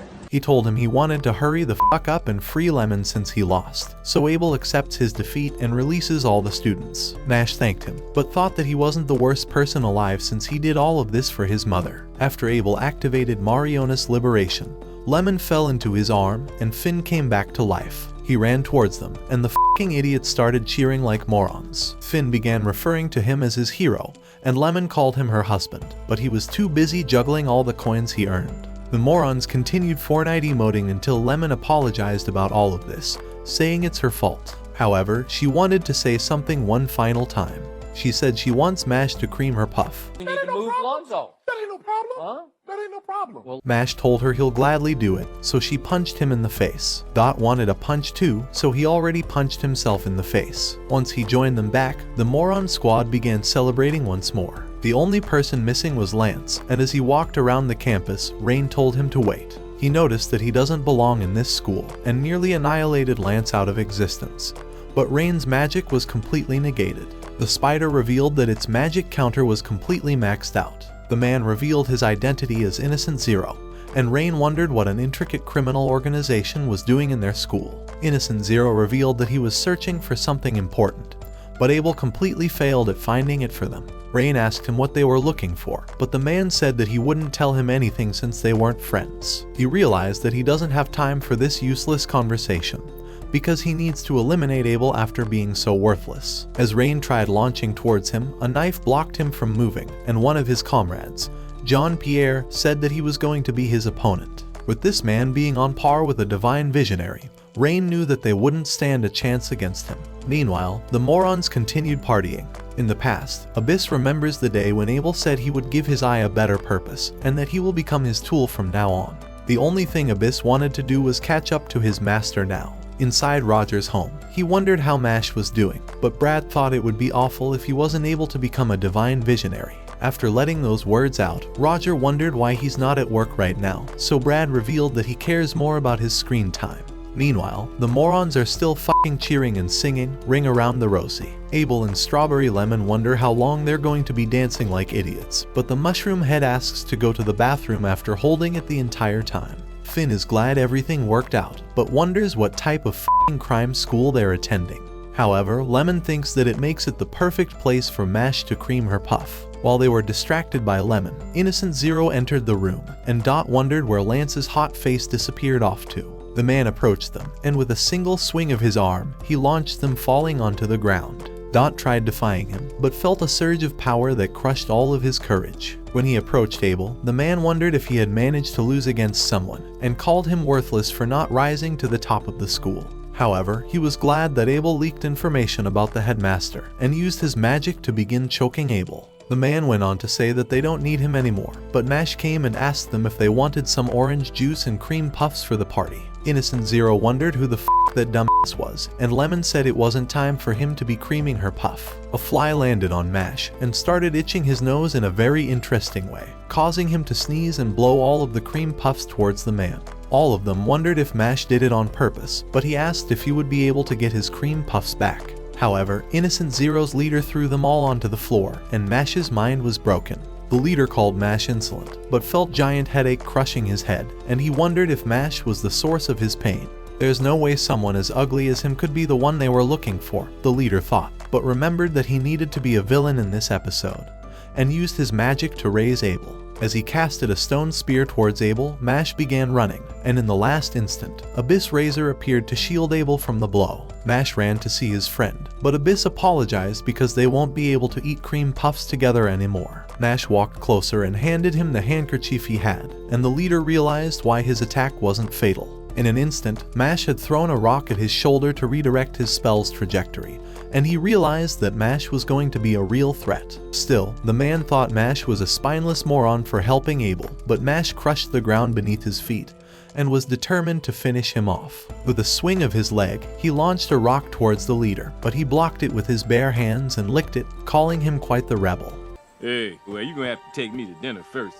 Mash asked him why he's licking the rock like that, wondering if he's still going through a phase. But regardless, Mash promised that he would beat the stuffing out of him. The leader decided to go along with his bullshit, saying that he needed to finish their battle within 30 minutes if he wished to save his friend, and casted his magic spells. The stone spears nearly crushed Mash, but he continued punching all of them even as all the injuries kept piling up.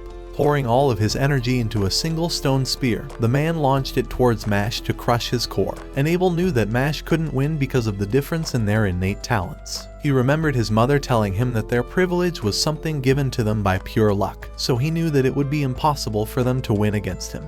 Even Abyss was a fool for trying to protect him, but Mash told him that he was probably happy. After all, he was alone throughout his existence, so when a person actually needed him, Abyss was finally able to find purpose in his life. In the same way, Mash wondered how he would have felt in that situation, so he's determined to save him, especially since they promised to eat cream puffs together. Abel remembered his mother's full words, saying that regardless of talents and birthrights, they're all coincidences, so he should always remember to put himself in another's position. Because if he can do that, he will be just a little kinder to others. Mash crushed the spear standing in front of him, but the leader began casting carbon rain once again towards Mash. Abyss finally woke up, and remembered the way everyone ran away from his devil eye. He was sad to have ever been born, and continued being isolated until the day Abel had learned about his eye. Abyss had promised that he would hide it away from him, but Abel asked him if he could use the devil eye for his sake. And when Abyss said he didn't want everyone avoiding him as well, Abel said that he didn't care about any of that. He told Abyss that he was going to give his eye a better purpose, and promised that he's going to make him his tool from now on. Abyss told Abel to run away while he can, but Abel remembered feeling this same nobility coming from his mom. As the leader continued casting his carbon rain, Mash was barely holding off all of the attacks, and Dot realized how slowly Mash had been advancing. There wouldn't be enough time for him to catch up, and if he were to try and help him, Finn and Lemon would be defenseless. The leader said he was bored of Mash's stalling, and Dot realized that Mash was completely held at a standstill. As a large barrage was about to annihilate Mash, a giant arm came to save him. Abel said that the strong have the right to take from the weak, but the weak also have the right to oppose the strong. Abel said he's seeing for himself what's righteous with his own hands, and the leader continued casting his ability until it destroyed every bit of the Marioness. He apologized because they couldn't win with that type of magic, but Mash appeared from underneath and said hi to him, uppercutting his face out of existence. The leader healed his face away, and asked Mash what type of magic he uses. Mash thought about his answer carefully, and said he uses the power magic. The leader didn't like his mocking answer, so he took out his mirror to deal with it.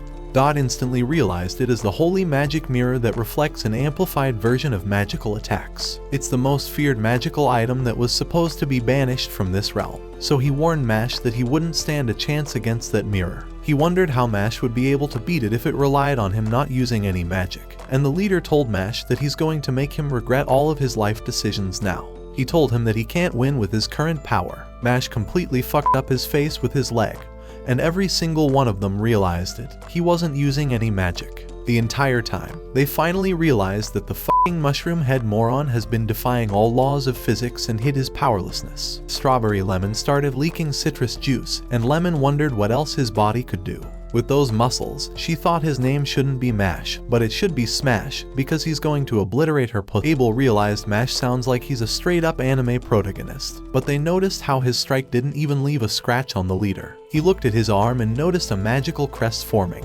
Because of this mark and his headache, it could only mean one thing, and he realized that Mash was the one he's been looking for. The fabric of space-time broke in half, and he thanked Mash for being able to finally meet him today. He introduced himself as Cell War, and had to leave because of an urgent matter, but promised that he would see him again very soon. Mash was glad that he finally went home. He turned around and wanted to take Abyss to the infirmary, but Abel told him that it won't be necessary. His handkerchief was imbued with healing magic, so his life isn't in danger. Abyss asked Mash if they would be able to get cream puffs next time, and Abel walked away, turning around to thank Mash, and promising to repay him the favor someday. Mash turned around and thought that everything was settled, but Dot wondered how he was able to do all of this without magic. Lemon was more interested in experiencing his hip-thrusting muscles, but Finn thought he would get expelled if people found out about his lack of abilities. Mash began trembling in fear and tried saying that he could use magic. They promised they would never expose Mash's secrets to the public, so Mash thanked them for being the greatest friends. Dot wondered how they were going to hide such a secret and risk them being expelled, but a man woke up and said he heard everything. He said that Mash being unable to use magic inside a magic school is illegal, so he promised to tell all the teachers. Finn realized that all the students had began waking up, and Mash's secret was being screamed to everyone. Mash realized that his time has finally come. But instead of worrying about it, the f***ing moron started mashing his face with a cream puff. Inside the other dimension, Selwar apologized to his father for the delay, but promised that he's finally found the person they'd been looking for. The man was glad that his wish was finally going to come true, and told Selwar to go and retrieve him. The following day, as Mash realized they managed to protect his secret, some random loser appeared before them, wondering if it was true that Mash couldn't use magic. As Mash thought he could convince him, he began repeating that he could use magic, but his useless brain started overheating from the lies, and Finn thought his head would explode. As he began pulling him away, Iris told him that he could be expelled for protecting a non-magic user, but a powerful gravity planted him into the ground. Just then, the Siscon appeared before them, but as Iris began screaming at him, Naruto spat on his face. As Lemon appeared with Naruto, who was wrapped like a mummy, she began saying that he's broken every bone in his body from the fight.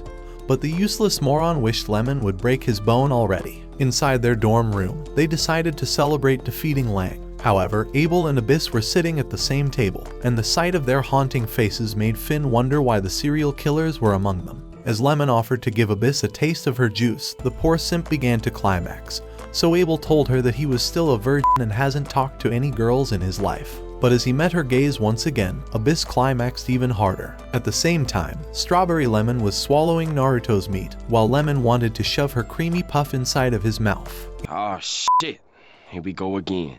But after he rejected her, the cream puff began falling onto the ground, until Mash created a vacuum of air to suck it up immediately. As he stared around the table, Finn wondered how he ended up being a part of a mental asylum. A few hours later, while Mash was devouring his cream puff, Abyss began telling him that he's being targeted by Innocent Zero, the worst crime syndicate in the magic realm. Meanwhile, the ugly purple-haired loser had managed to sneak behind the door, thinking he would find proof that Mash was a non-magic user. But before he knew it, Abel appeared before him, and as the sight of him caused Iris to scream in fear, he ran off immediately. Inside the room, Lemon began asking Abyss if he was ready for a taste of her juice, but the simp was glad he was wearing white clothes. Just then, a bird flew through the window, tossing the mushroom head of paper, but as they decided to read it, they realized he was screwed. The next day, Mash arrived for his judgment, as the principal began saying that concealing his inability to use magic was a lethal crime, and told him that he's a threat to the existence of their world. After all, the gods had bestowed humanity with magic, so a person who rejected the gift of the gods deserves to be executed. Just then, a new blondie appeared, and began saying that rules are meant to be broken.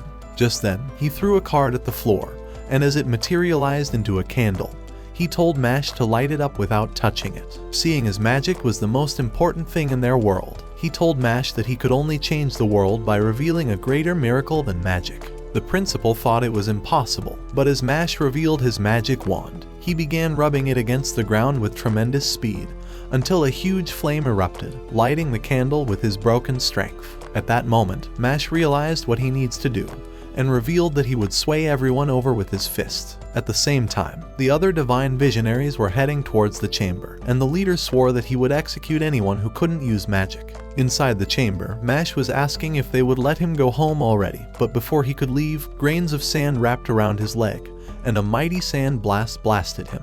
However, Mash was unscathed as he merely blocked all the sand. As the group arrived, Order began saying that there could be no exception to the rules of the academy, and said that Mash must be executed to atone for his sin.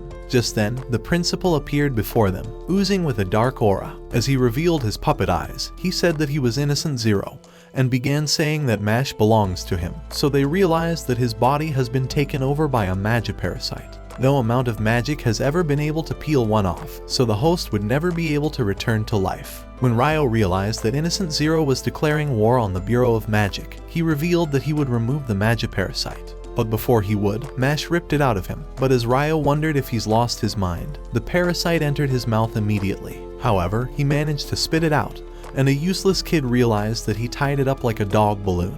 When he wondered how he managed to do so, Mash told him that he tied it up with his tongue, before carefully setting the principal down on the steps. Having gotten rid of the parasite, he thought his case was closed and began to leave, but Order told him that it wasn't over yet. He said that the rules could never be changed and that Mash would be executed for his crime. At that moment, Mash sank his weight into the floor and told him that he wasn't leaving, deciding to do things the hard way. Order began dissolving to sand, and as he vanished, he appeared behind Mash, looking to drill sand into his brain. However, Ryo stopped him, saying that he couldn't decide Mash's future on his own. At that instant, a huge sword stabbed the ground, managing to separate them. But as it disintegrated, Wahlberg arrived inside the chamber. However, Order was bent on executing Mash, as he continued saying that the rules must be followed. Wahlberg tried asking that they pardon him, saying that they could use him in finding Innocent Zero since he was after Mash alone. As Mash began thinking that Wahlberg must be really important, Ryo told him that he was the only divine visionary who was powerful enough to battle with Innocent Zero and was the most powerful man in their realm. However, Order would not be persuaded, saying that the regulations must be maintained and that Mash must be killed. Desperate to persuade him, Wahlberg decided to take off his hat and began saying that Mash was a special kid who had a way of swaying people's heart over to his side, and he thought he would eventually change their world if his life was spared. At the same time, Rain decided to go down on one knee, but the stubborn ugly loser began saying that their decision could not be reconsidered. At that moment, the principal appeared and asked that they make Mash an exception. After all, the only reason he's still alive right now was because Mash was able to rip off the Magiparasite, and revealed that he would bear the consequences of letting Mash continue living. So having no other choice, Order decided to agree, but said that Mash would be used as a pawn to lure Innocent Zero out of hiding, and that he must become a divine visionary candidate if he wants to defer his execution. Were he to fail, he would be killed immediately, and Mash agreed, but as he raised his fist, he punched the floor, nearly shattering it. So as the smoke cleared, he told them that he would beat Cell Wall and the entire group with his fists. Meanwhile, the other dimension was shivering from the impact of Mash's blow, and Cell Wall's father wondered who was responsible. Later that day, after Mash revealed everything to his friends, Naruto said that they should go out and have some fun. A few hours later, Finn realized that Naruto must be doing this to help Mash feel better, but wondered what everyone would be wearing since they never leave the academy. At that moment, Naruto appeared in a full suit of armor, and Mash started rolling to Finn while working out his abs, and Finn began losing hope until he saw that Lance was dressed normally. This is a sickness of the highest order. As the group of psychos began walking through the street, Lance revealed that he intends to get a new wand, having discovered that the Divine Visionary exam was only a few days away. He thought it's to their advantage, seeing as they already acquired enough coins to take the exam.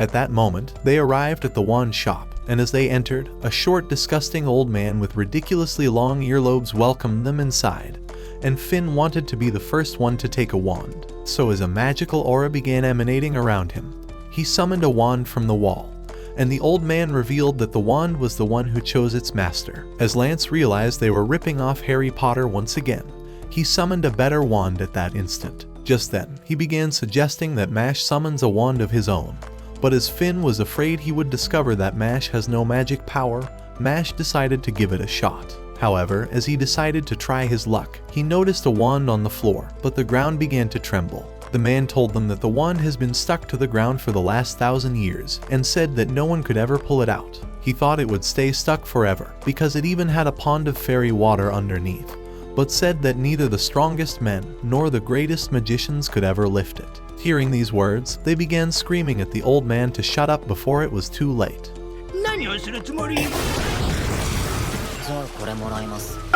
God damn it! You can't make this shit up! With the man in total shock, he told Mash to take the wand, but his friends realized that he's definitely the strongest man in their world. That evening, as Lemon and Bamboo Man decided to join them, they decided to shop around the entire town until they were completely exhausted. All of them were enjoying their best lives, and Mash thought he was having fun since he's never had friends to go out with before. All of them agreed and wanted to hang out again, but Lance wanted to bring his sister next time, and Silver thought they needed more bamboo. A few days later, as Mash decided to count their coins, Lance revealed that they would definitely qualify for the selection exam.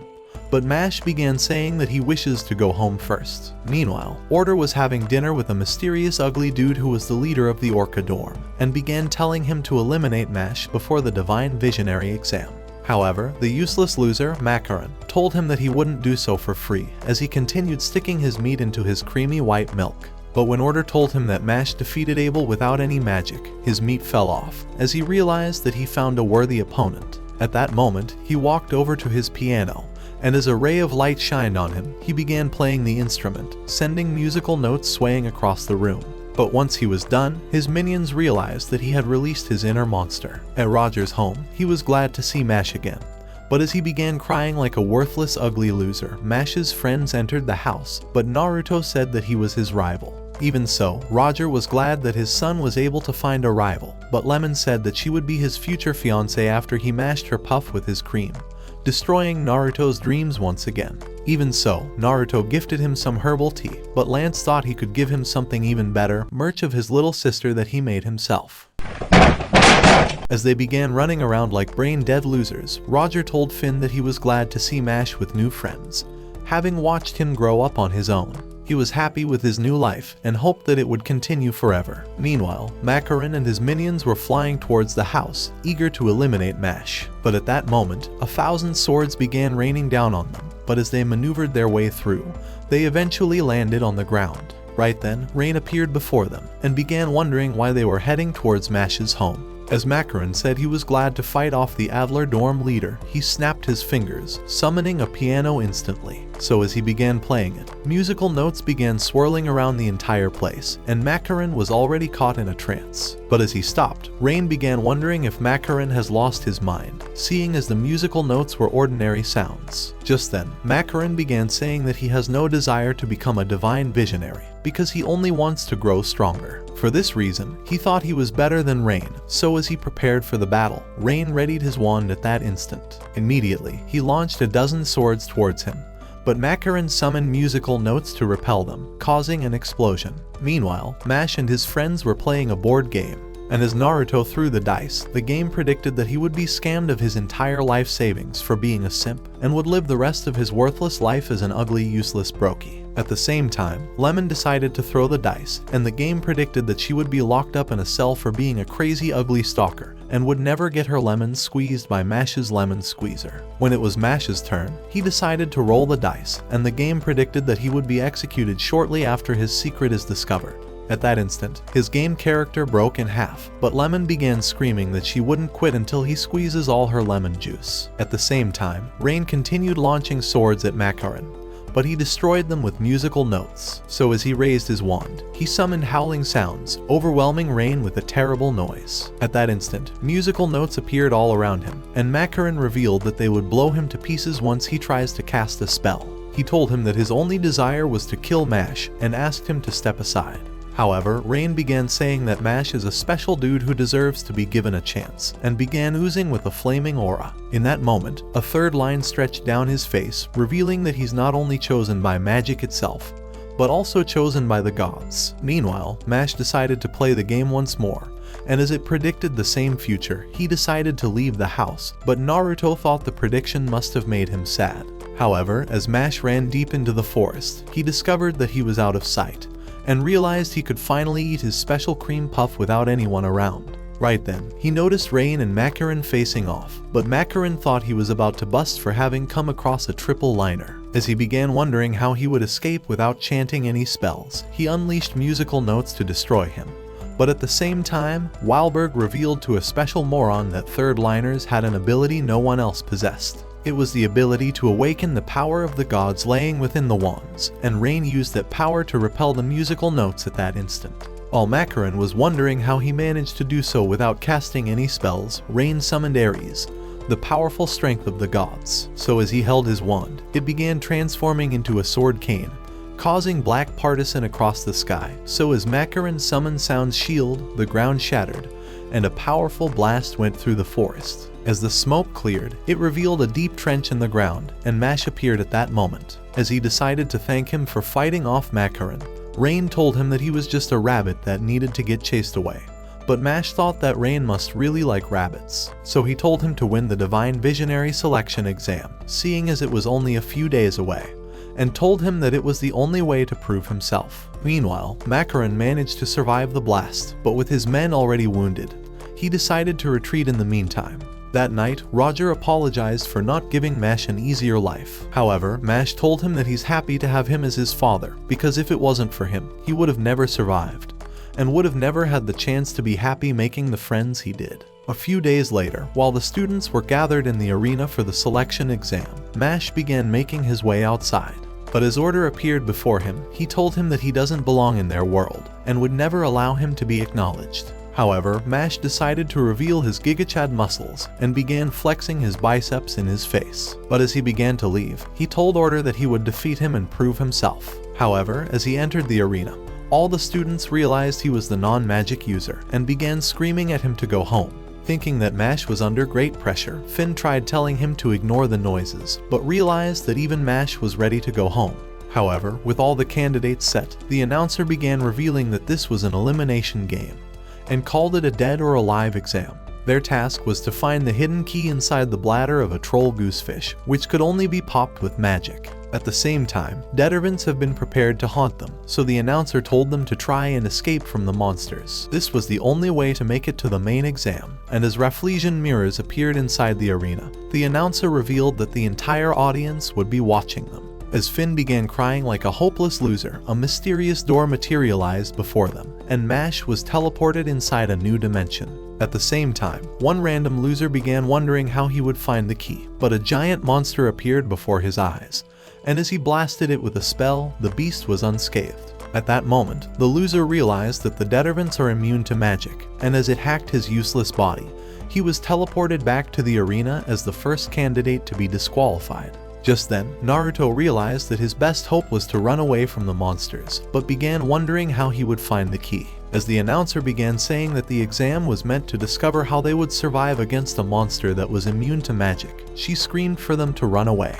However, Mash decided to fight, and punched the Dettervent in the belly, shattering its bowels, and leaving the entire audience stunned. As they realized that the monster was down from a single blow, the random loser thought that Mash was definitely crazy. However, as Mash began thinking he could finally start looking for the key, the Dettervent rose up again, having recovered from the blow. The monster was a phantom, and had been imbued with instant healing magic which helps it to recover from all attacks. So as Mash realized that fighting it was a waste of time, he began running from the beast. Just then, he started shrinking from a magic spell, and after he realized he has grown smaller, a dude revealed himself from a bush. He introduced himself as Max, and as he told Mash that the beasts were highly sensitive to sound, he suggested they stay quiet, and decided to reverse the spell. A few minutes later, Max told Mash that the Dettervents were patrolling the area where the keys were hidden, and suggested they trail them. So as they began following one of the monsters, the mushroom head tripped on a stone, but managed to defy gravity to stop himself from falling.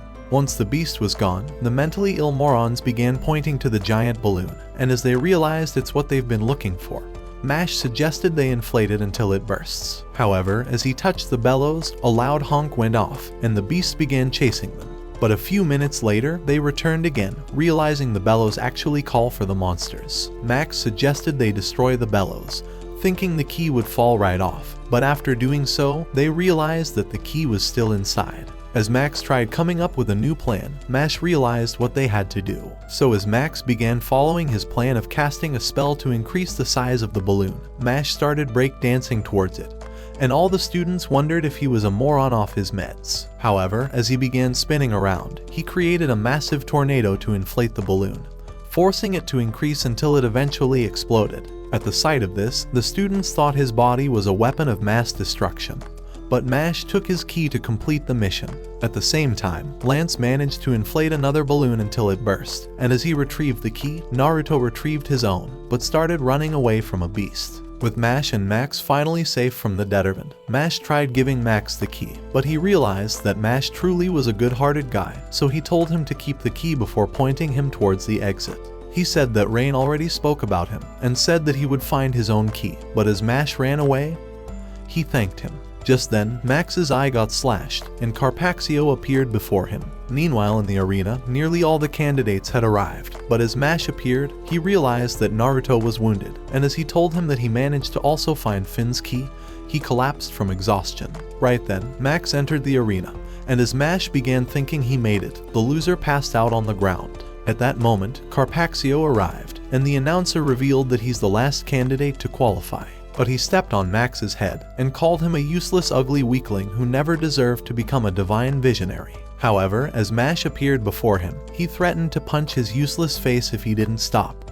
But Carpaxio said that he's unstoppable and could do whatever he wants. Just then, a girl appeared with his drink, but as he decided to spill it on Mash's face, saying that weaklings didn't deserve to talk to him, Mash managed to drain it into his cup. Immediately, he made it into a protein shake and gulped it down his throat. And although Mash said that Carpaxio was calling him a weakling, he still hasn't met anyone stronger than himself. Hearing these words, Carpaxio decided to confront him.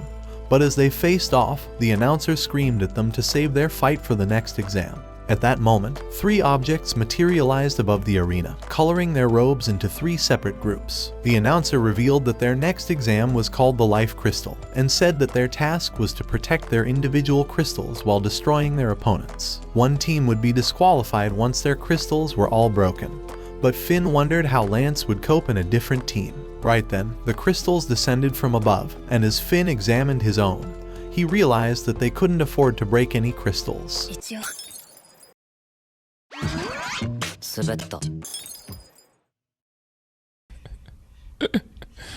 Sensational. Finn began having a panic attack, thinking they couldn't possibly pass the exam, but Naruto and Mash promised to protect the final crystal. At that instant, they were teleported to another dimension, but as Finn realized he was all by himself, he thought he was definitely screwed. As he began walking through the dimension, he realized that he must protect the crystal until his last breath, but soon spotted an ugly fatso begging Carpaxio for mercy. As he noticed the knife in his shoulder, Carpaxio began moving it inside his body, calling the fatso a weak, talentless loser who doesn't deserve to live. But the sight of it made Finn shiver in fear. At that moment, Carpaxio squashed his crystal, and Finn realized his life would be over if he got spotted. As Carpaxio began to leave, Finn hid behind the wall and decided to make himself invisible. However, as he decided to take another look and realized that Carpaxio was truly gone, he thought his magic must have worked. But at that instant, Carpaxio appeared behind him, wondering why his ugly face was here, and a goddess revealed herself. As Finn realized she was Carpaxio's guardian, she vanished at that instant. Right then, Carpaxio remembered Finn's pathetic face and realized that he was the well-known loser who barely passed the entrance exams. So he commanded him to hand over his crystal, because he was too useless to deserve becoming a divine visionary. Afraid it would be the end of Mash's hopes, Finn realized he couldn't possibly hand it over, but blood spilled out of his body at that instant. Carpaxio told him that he's a weak loser and said he could never escape. On top of that, this was the only way to save himself, so he told Finn to hand over the crystal before he ends his life. However, Finn thought he could create a distraction, so as he raised his wand to cast a spell, he managed to escape while Carpaxio was waiting for the stalactites to fall down. But as he decided to follow him, thinking he would easily catch up, Finn activated his spell, teleporting him deeper into the cave. This was the place he bullied the ugly fatso, and as he discovered that the body was gone, he realized that Finn had switched their positions. At the same time, Finn was running as fast as he could, glad to have put some distance between them.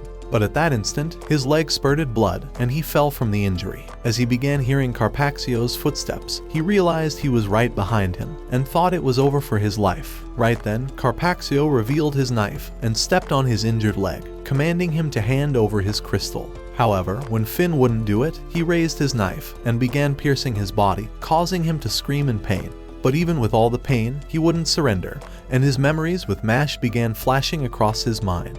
He told him that he wouldn't abandon his friend and desperately launched blasts that completely missed.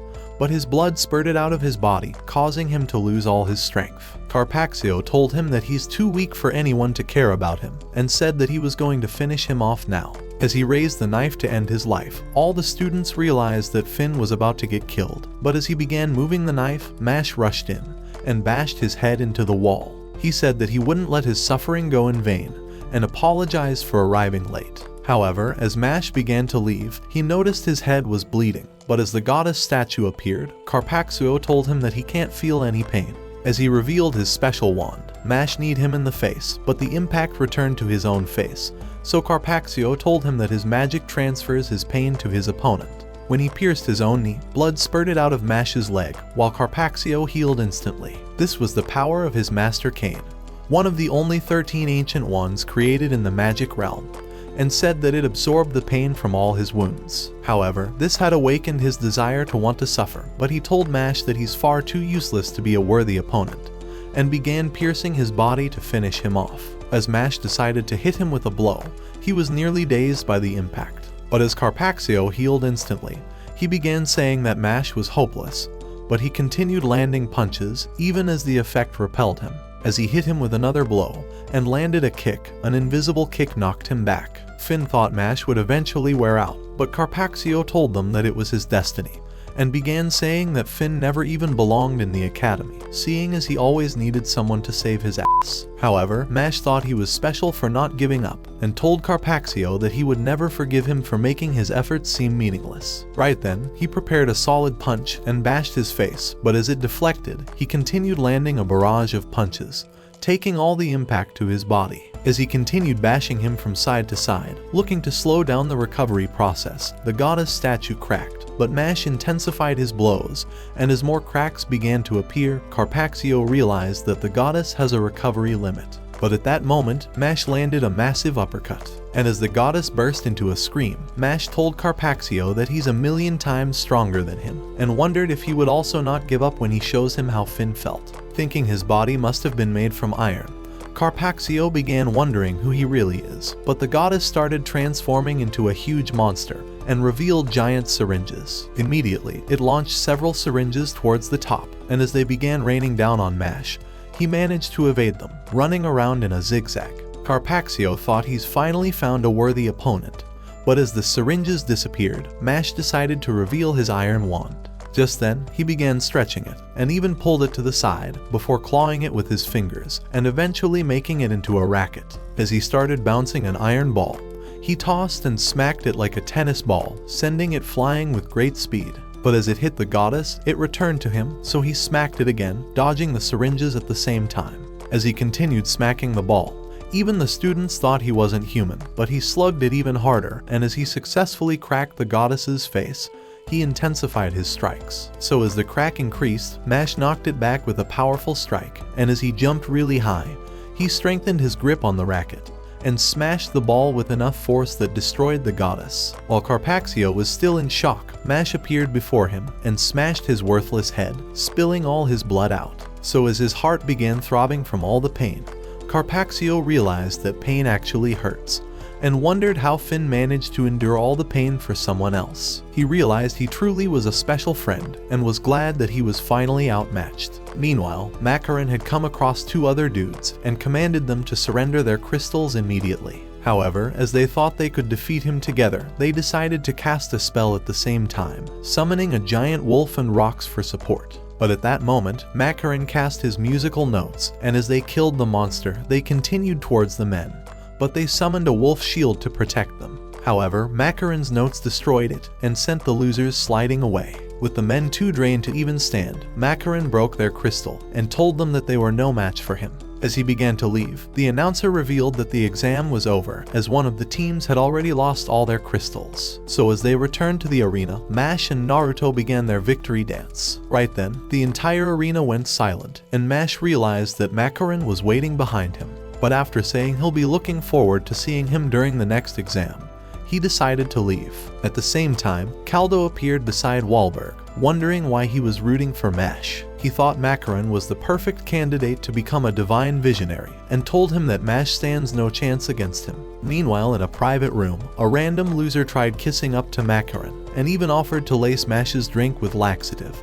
but Macaron cast him aside with a finger and threatened to kill him if he interferes with the contest. He was craving an honorable battle, and even warned Walmart Harry Potter to stay away from the fight. On the other side of the campus, Mash thought the power of friendship would allow him to become a divine visionary, and Naruto was serenading him with a violin. But when Lemon realized she would be an emotional burden on her husband forever, Naruto promised to be the best partner. But she told him to go f*** himself. Finn wondered what these morons were on. But with Naruto being crushed, Mash realized it was time for his protein shake.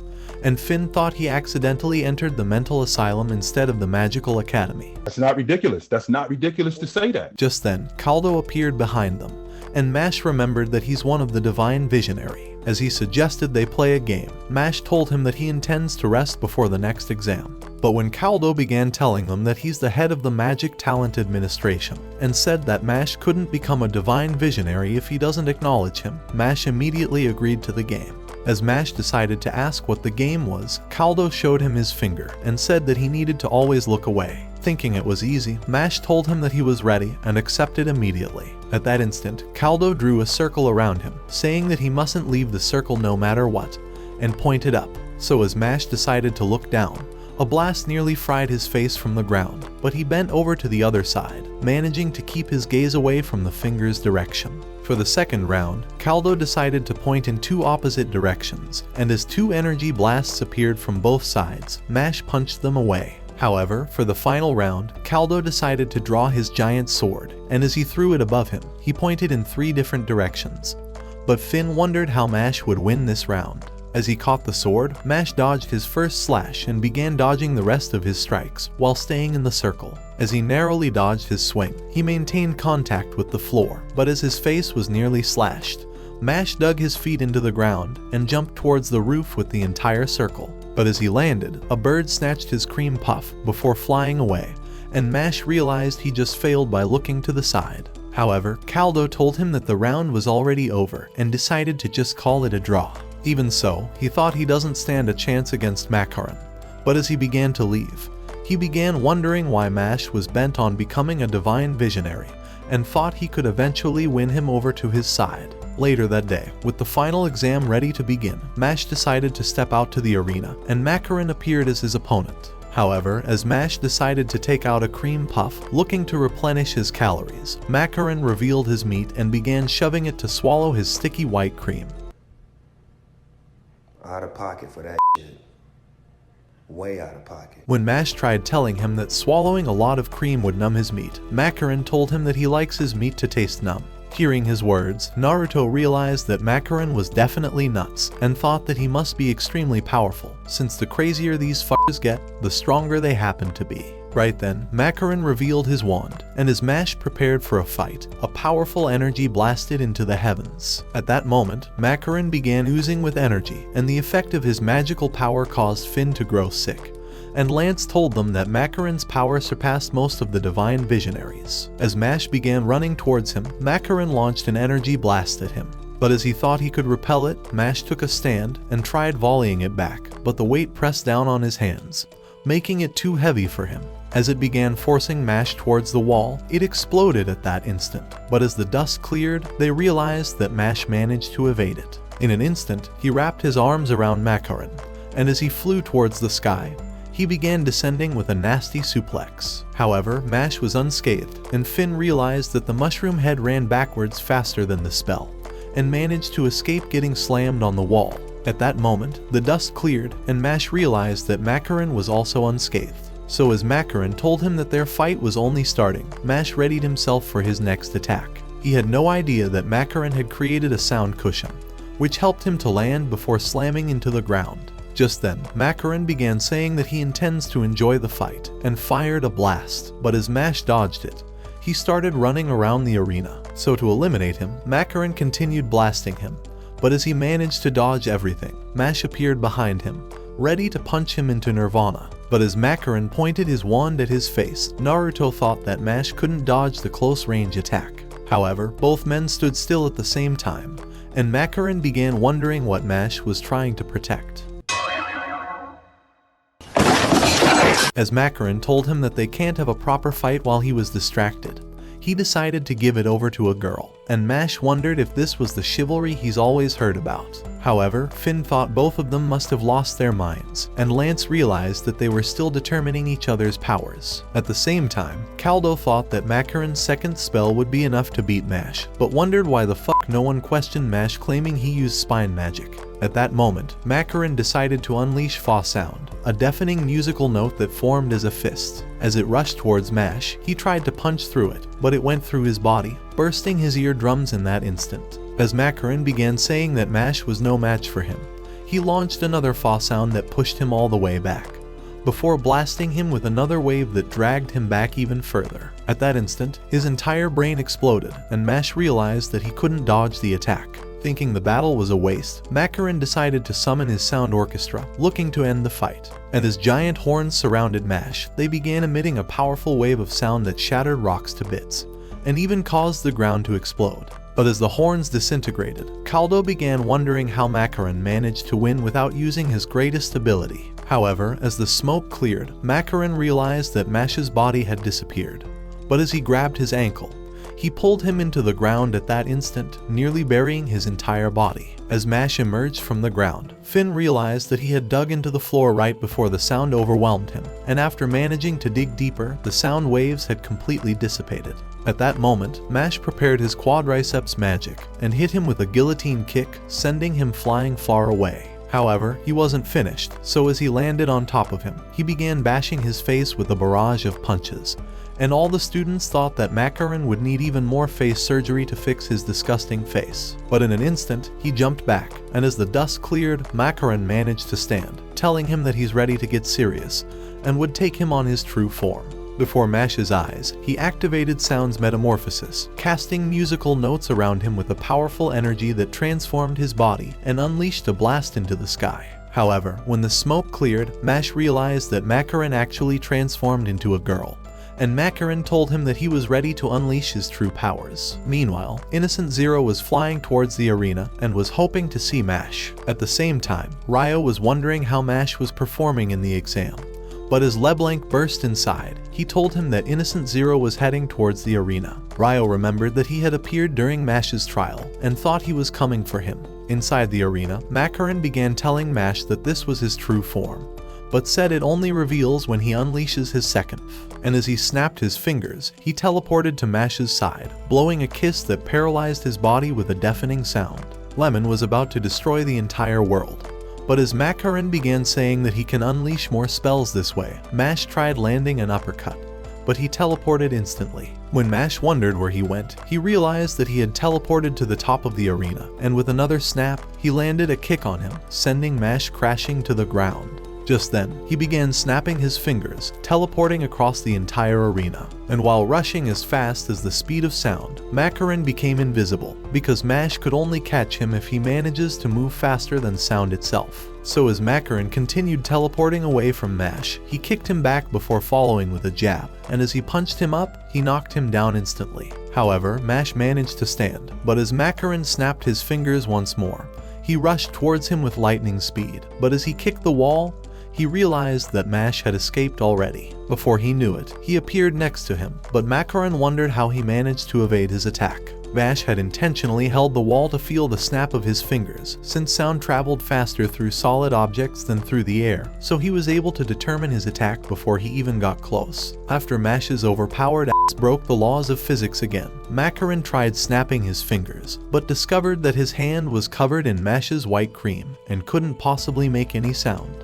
At that instant, Mash clotheslined Macaron's head, crushing him into the ground. However, as Macaron managed to stand, he told Mash that he has turned out to be a worthy opponent, and decided to summon his second sounds. At that moment, a mighty blast shot into the sky, revealing a giant bell. As Macaron began telling Mash that the sound would incapacitate everyone who hears it, he told him that it's called a death knell. Once it rings out, it would spread across the entire arena, and would turn everyone who hears the sound into a vegetable. The only way to stop the spell was to take Macaron's wand, so Macaron told him that he has only 1 minute to do so. And as he let out those words, he snapped his fingers and began teleporting around the arena. But every time Mash tried to catch him, he teleports away just in time. With 30 seconds left, Macaron continued teleporting, but the bell was already starting to heat up as Mash landed hard on the ground. However, he managed to stand, so before he would lose the battle, he dug his hands into the ground and raised up a giant wall, pushing it down on Macaron. So as he burst through it, Macaron tried escaping to the left side.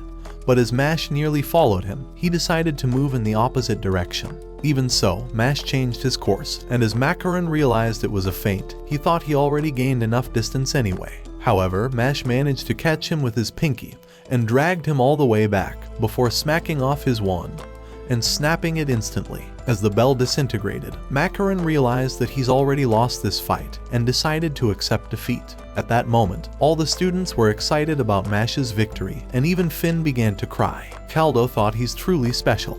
But as Mash tried to leave, a powerful tremor overwhelmed the arena, and as a crack appeared in the sky, it shattered, creating an opening in the fabrics of space. And as a dragon emerged, Wahlberg realized that Innocent Zero had arrived. Before their eyes, he raised a finger towards the sky and froze the entire world at that instant. So as they materialized in the arena, Innocent Zero was glad to come across Mash, calling him his son.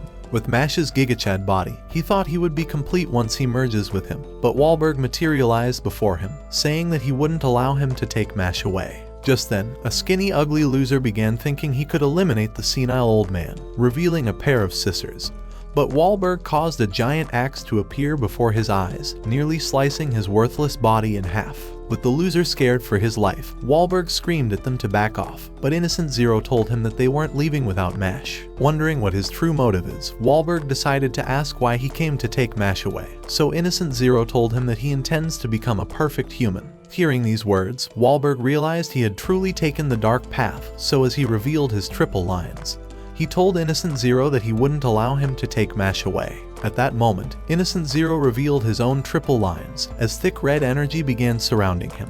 With a staff in hand, Wahlberg decided to summon Uranus, but Innocent Zero summoned Kronos. So as their separate energies surrounded them like a tornado, an army of demons emerged from the ground. Realizing he couldn't slay them on his own, Wahlberg cast a spell at that instant, unfreezing some of the strongest students. When Naruto began wondering what was happening, Wahlberg commanded them to kill all the demons, saying that he would take care of Innocent Zero. Without hesitating, the students attacked the monsters, and Naruto obliterated them with fire, while Lance cast his Gravile, planting them into the ground. At the same time, Caldo was rushing towards a group of monsters, but as he stabbed one of them and realized he was still alive, he unleashed his dark flames, ripping him apart before slicing the others. When two others jumped towards him, Ghetto Harry Potter stabbed them with giant sand stakes. But as he tried telling Caldo to support Wahlberg, more monsters emerged from the ground, and Order realized that Innocent Zero was intentionally trying to stall them. At the same time, Macaron continued obliterating the monsters, and as Caldo cast double slashes, the energy disintegrated the demons. So as Order dodged their attacks, he killed the monsters with sand stakes, but realized they were as strong as double liners. On the far side, Wahlberg decided to teleport to the heavenly dimension,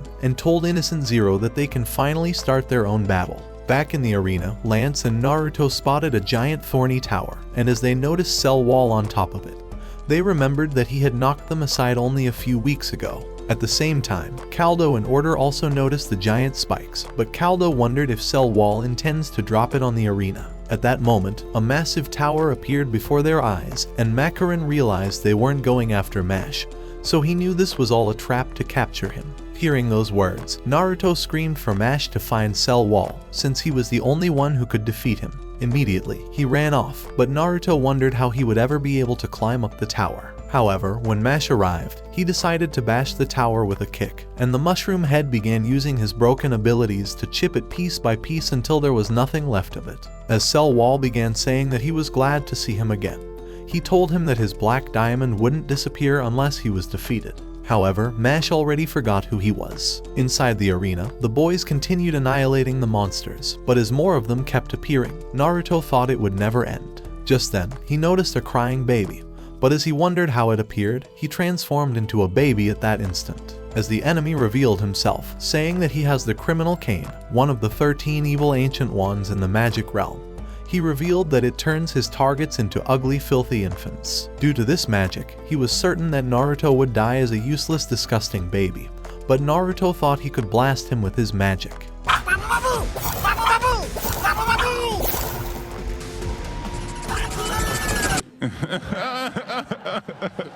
As he began running away, afraid of entering Nirvana as an ugly crybaby, he spotted Lance before him. But as he tried explaining what happened, Lance jumped away at that instant, managing to escape getting turned into a baby. Just then, he realized that Naruto was transformed through magic, and noticed that his diaper was already soiled. But as the monsters jumped at him, he dodged the attack, and planted them with Gravile. As he tried casting another spell, he discovered that Naruto had crawled away already, but as he tried saving him, he got turned into a baby as well. As a monster attacked them, they managed to dodge him.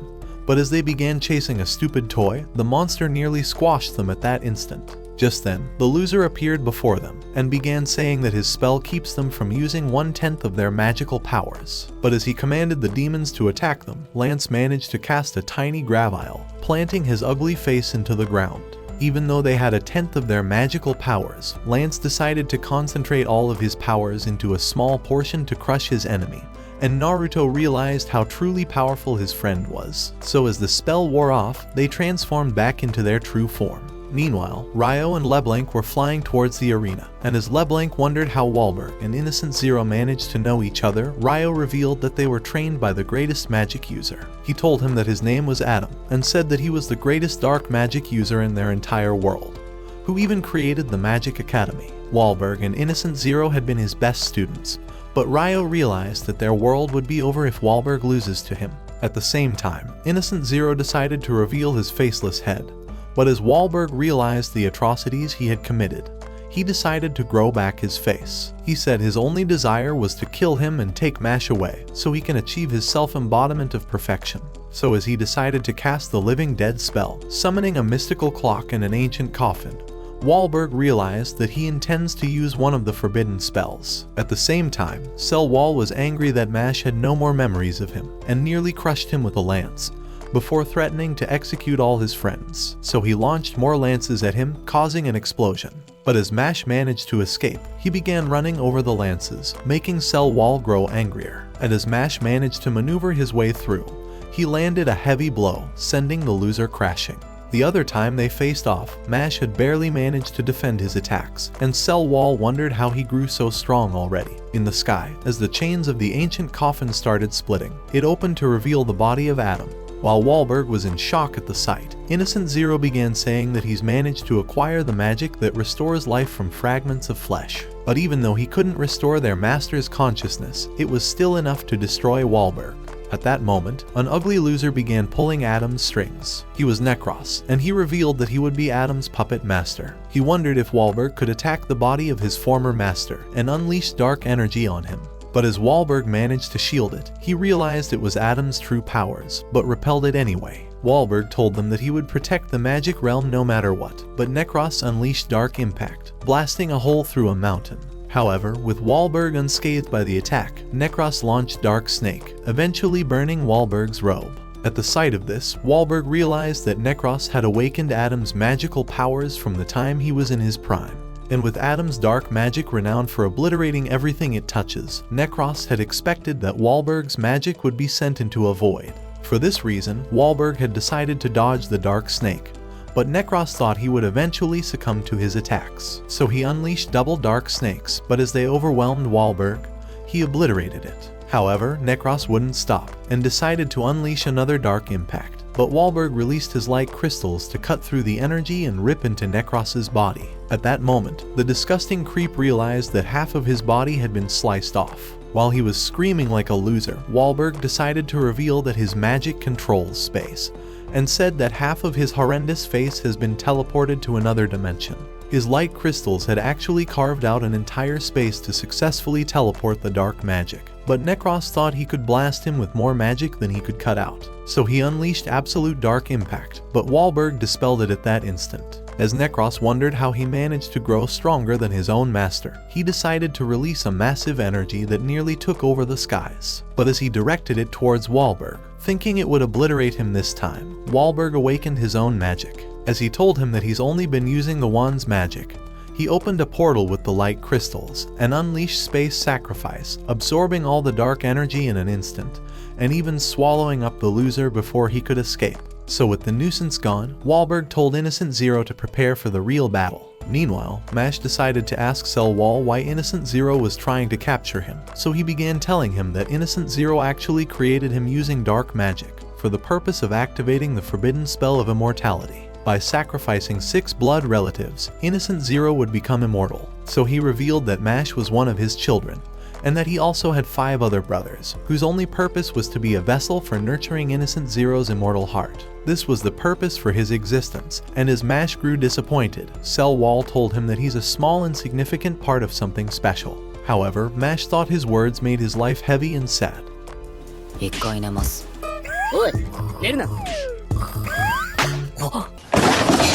But as he woke up again, he realized it wasn't a dream, and wondered if he was one of the brothers. Cell Wall told him that he wasn't, but revealed that he's a clone created by Innocent Zero's own blood, and that his entire existence was to help him to possess Mash's body. He thought it was the greatest honor of his worthless life, but as he began saying that Mash's life was far more useless than his own, Mash punched his disgusting face, knocking him to the ground. He told him that he controls his own destiny, and asked Cell Wall to attack him with all his magical powers. Deciding to unleash it, Cell Wall activated his triple lines, and as he summoned Hephaestus, massive energy burst out of him, revealing huge diamond cutters. Cell Wall told him that this was the full power of his wand, and caused the energy to shoot into the sky. He told Mash that his heart was the only important part of his body, and threatened to slice him until there was nothing left. So as he directed the diamond cutters, Mash luckily dodged them, but Cell Wall told him that they wouldn't stop until he's cut to pieces. As Mash dodged them again, he noticed a cut on his face, but continued evading them with his incredible flexibility. As he began running at Cell Wall, a cutter nearly sliced his body, and as he realized that Cell Wall has 2 more cutters to protect him, Mash realized it was dangerous. But Cell Wall cast lightning at the black diamond, and threatened to kill everyone in the arena if Mash tries to run away. Just then, he launched the cutters, but just as it nearly touched Mash's body,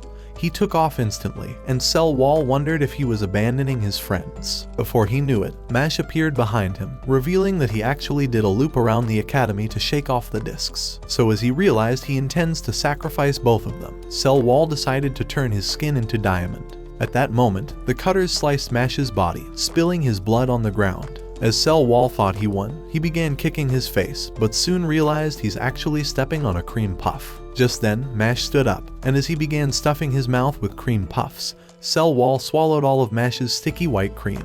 As he began losing consciousness, Mash held him tighter in a choke hold, because right before the cutters hit him, he had put pressure on Cell Wall's carotid artery, and managed to cut off his oxygen supply, causing the discs to disintegrate just as he passed out. At the same time, the black diamond shattered to bits, so as he dumped his useless body, Mash told him that he would protect the academy until his last breath. Meanwhile, Ryo and LeBlanc were still flying towards the academy, but as soon as they reached the boundary, LeBlanc's worthless body froze up at that instant. But as Ryo managed to stop, he discovered that even the birds were frozen. At that moment, he realized that Innocent Zero must have froze all time, so with LeBlanc completely useless, Ryo decided to abandon him. As he arrived inside the arena and came across the others, he began wondering if Mash was safe. When they told him that he was, he realized that Mash was eating a cream puff and noticed that Cell Wall had been knocked unconscious. Just then, Caldo revealed that Wahlberg was fighting Innocent Zero on his own and had teleported to another dimension.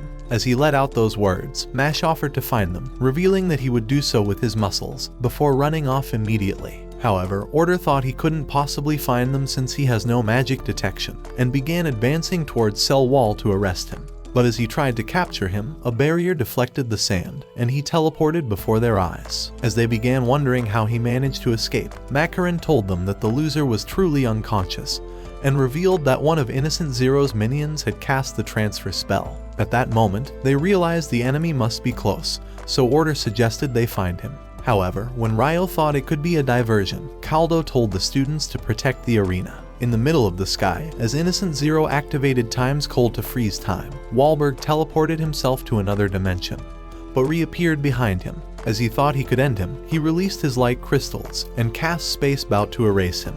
But as Innocent Zero materialized behind him, Wahlberg began wondering how he managed to manipulate time before his spell. Immediately, Innocent Zero activated Time Rewound, sealing a time spell on Wahlberg's body, and as the clock ran, it began draining the life out of his arm, and even covered half of his face. As Innocent Zero told him that he would drain his entire body, Wahlberg discovered that he was exploiting the openings of his attack, and realized that he has grown twice as strong as before. Even so, he decided to cut out the entire space frame and cast Space Bout Stampede, a blinding light that spread around Innocent Zero. So as Wahlberg began slashing across his body, desperate to stop him from freezing time, the light crystals continued cutting through space, but as the lights began to shrink, it eventually disintegrated. The magic caused Wahlberg to grow exhausted. But as he began thinking that Innocent Zero was just isekai'd, the menace appeared behind him yet again. The sight of him caused Wahlberg to grow afraid, and as he wondered how he managed to survive, he realized that Innocent Zero must have frozen time right before he carved out the entire space. At that moment, Innocent Zero cast another time rewound, and blew off Wahlberg's entire arm. He began saying that he's grown a lot stronger, and revealed that he's spent these past years enhancing his magical powers. For Wahlberg, he thought he grew weaker from trying to protect everyone, and told him to be ready for a permanent retirement. But Wahlberg thought that living means to protect others. When he was younger, he had been a weak and worthless loser, and had spent every day locked up inside his room. His only friends were his books, because he was too ugly to be noticed by anyone. However, Adam had showed up inside his room, and had tried persuading him to enroll at school. So when Wahlberg wouldn't listen, he would show up every day like a homeless loser, asking random questions just to keep talking to him. Eventually, Wahlberg decided to ask why he continued returning, so Adam told him that he could not leave him alone. These words had changed Wahlberg's life forever, and had awakened the desire to want to save everyone. Right then, Wahlberg unleashed energy waves, ready to sacrifice both of their lives. So as he raised his staff, he activated his space thirds, and a huge space cutter began expanding, before eventually splitting into smaller spaceboards. So as Wahlberg summoned Uranus Inclination, he revealed that it was the god of the sky, and told Innocent Zero that it has the most powerful space carving magic. When Innocent Zero tried casting Time's Cold, the space boards overwhelmed his spell instantly. Wahlberg revealed that all spells within this space would be transferred to another dimension, so he would no longer be able to escape.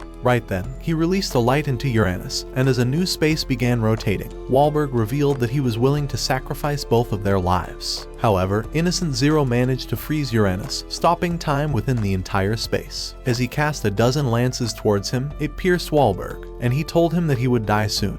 But at that moment, he realized that the space was still rotating, so Wahlberg revealed that even if he were to die, the third spell was releasing the power of the gods, not his own, so it could never be stopped. Wahlberg had been saving up his magical power to unleash it into his staff, and as the massive energy overwhelmed him, he revealed that he's willing to sacrifice his own life to allow non-magic users to live peacefully. This was his dream ever since Adam managed to convince him to enroll at school, the statement that he called noblesse oblige, where the strong help the weak, and he had spent his entire life waiting to see the day it starts to happen. So as the light grew brighter, it absorbed everything, before expanding into a giant light ball. Caldo saw the spatial magic, and Ryo realized that Wahlberg must have activated one of the greatest spells in the realm. But at that moment, it began to shrink until it completely vanished. As Wahlberg realized that Innocent Zero was still alive, and that the spell hasn't been activated, Innocent Zero summoned 1,000 lances and directed them towards him. But as he wiped them out with Space Bout, one of them pierced his body, causing his staff to fall off. While he nearly fell from exhaustion, Innocent Zero caught him, and began saying that he's grown much stronger than him. So as he was ready to end Wahlberg's life, the man grew sad, realizing that he would never see his dream play out before his eyes. But as Innocent Zero tried to end him, Mage kneed his worthless face, sending the lance flying off. With Wahlberg shocked at the sight of him, Mage remembered Wahlberg asking him during the entrance exam what he would do if he faced someone that overwhelmingly overpowered him, so he reminded him that he would smash their faces with his fist. Back in the arena, Caldo realized that Innocent Zero must have turned back time to cancel Wahlberg's magic, so Ryo decided to summon his broom, offering to join Wahlberg for support. At the same time, Innocent Zero already recovered from Mage's attack, so as he thought it was the perfect opportunity, he tried telling Mage to follow him. However, when Mage would not do so, Innocent Zero revealed that he would forcefully take him away. So as a dark cloud began spreading from his cloak, it overwhelmed them at that instant, trapping them inside thick darkness. At that moment, Innocent Zero began to absorb Wahlberg's magic, revealing that he's acquired the ability to steal anyone's magical powers. However, Mash managed to break out of the barrier, rescuing Wahlberg before he entered Nirvana. Before their eyes, Innocent Zero summoned Wahlberg's light crystals, and Wahlberg realized he's acquired the power to cut through space. At that instant, Innocent Zero activated Space Sacrifice and blasted a hole through a mountain. At the sight of this, Wahlberg realized they were screwed, and thought Innocent Zero's magic made the space blast twice as powerful. As Innocent Zero began saying that he's gained control over the entire world, he revealed that his final desire was to acquire Mash's body. Immediately, Mash kneed him in the face, and followed with a barrage of kicks and punches before pounding his body. However, as Innocent Zero was unfazed, he managed to catch his punch this time.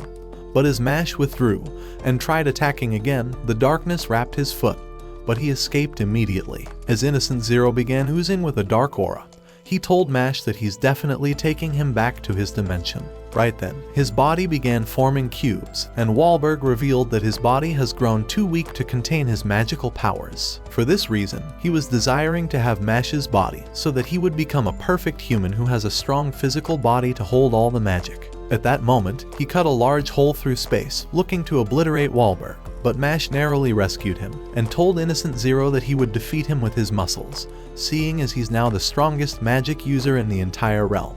However, Innocent Zero decided to shatter the space frame, saying that he would return to reclaim Mash's body, before casting a dark spell towards the Academy, and causing it to disperse. So as the fragments touched the demons, it disintegrated their bodies, but Macaron realized that it couldn't possibly be transfer magic. Right then, the souls of all the demons combined into a giant monster, so Innocent Zero called it his parting gift, but wondered if Mash could even kill it. As he vanished into another dimension, Wahlberg grew too weak and began falling towards the forest, but Ryo managed to catch him inside a bubble. Meanwhile, Mash was already running back to the Academy, hoping to reach it before the monster destroys the entire place. But at the same time, the time spell had been removed, and all the students began wondering what happened. As they spotted the monster, they thought they were going to meet their maker, and as it punched the wall, huge rubble began flying into the arena, and Finn's life was already flashing before his eyes. But at the last moment, Lance heard his sister screaming for help,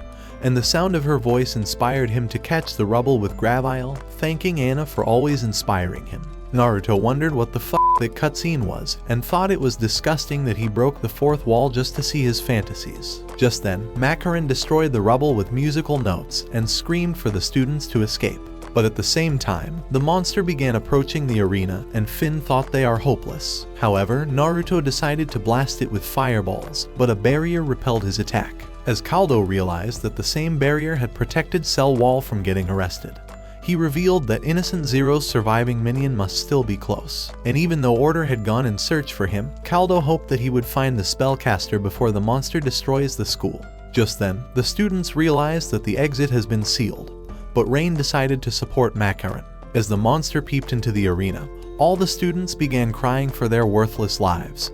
But as the demon ready to punch to destroy them, they realized it was being pulled back. Mash had managed to grab onto the chains, and as his friends decided to take a look, they realized he was playing tug of fucking war with their lives on the line. Finn thought that ever since he met Mash, he had always felt this way, but he needed way too much plot armor to win this time.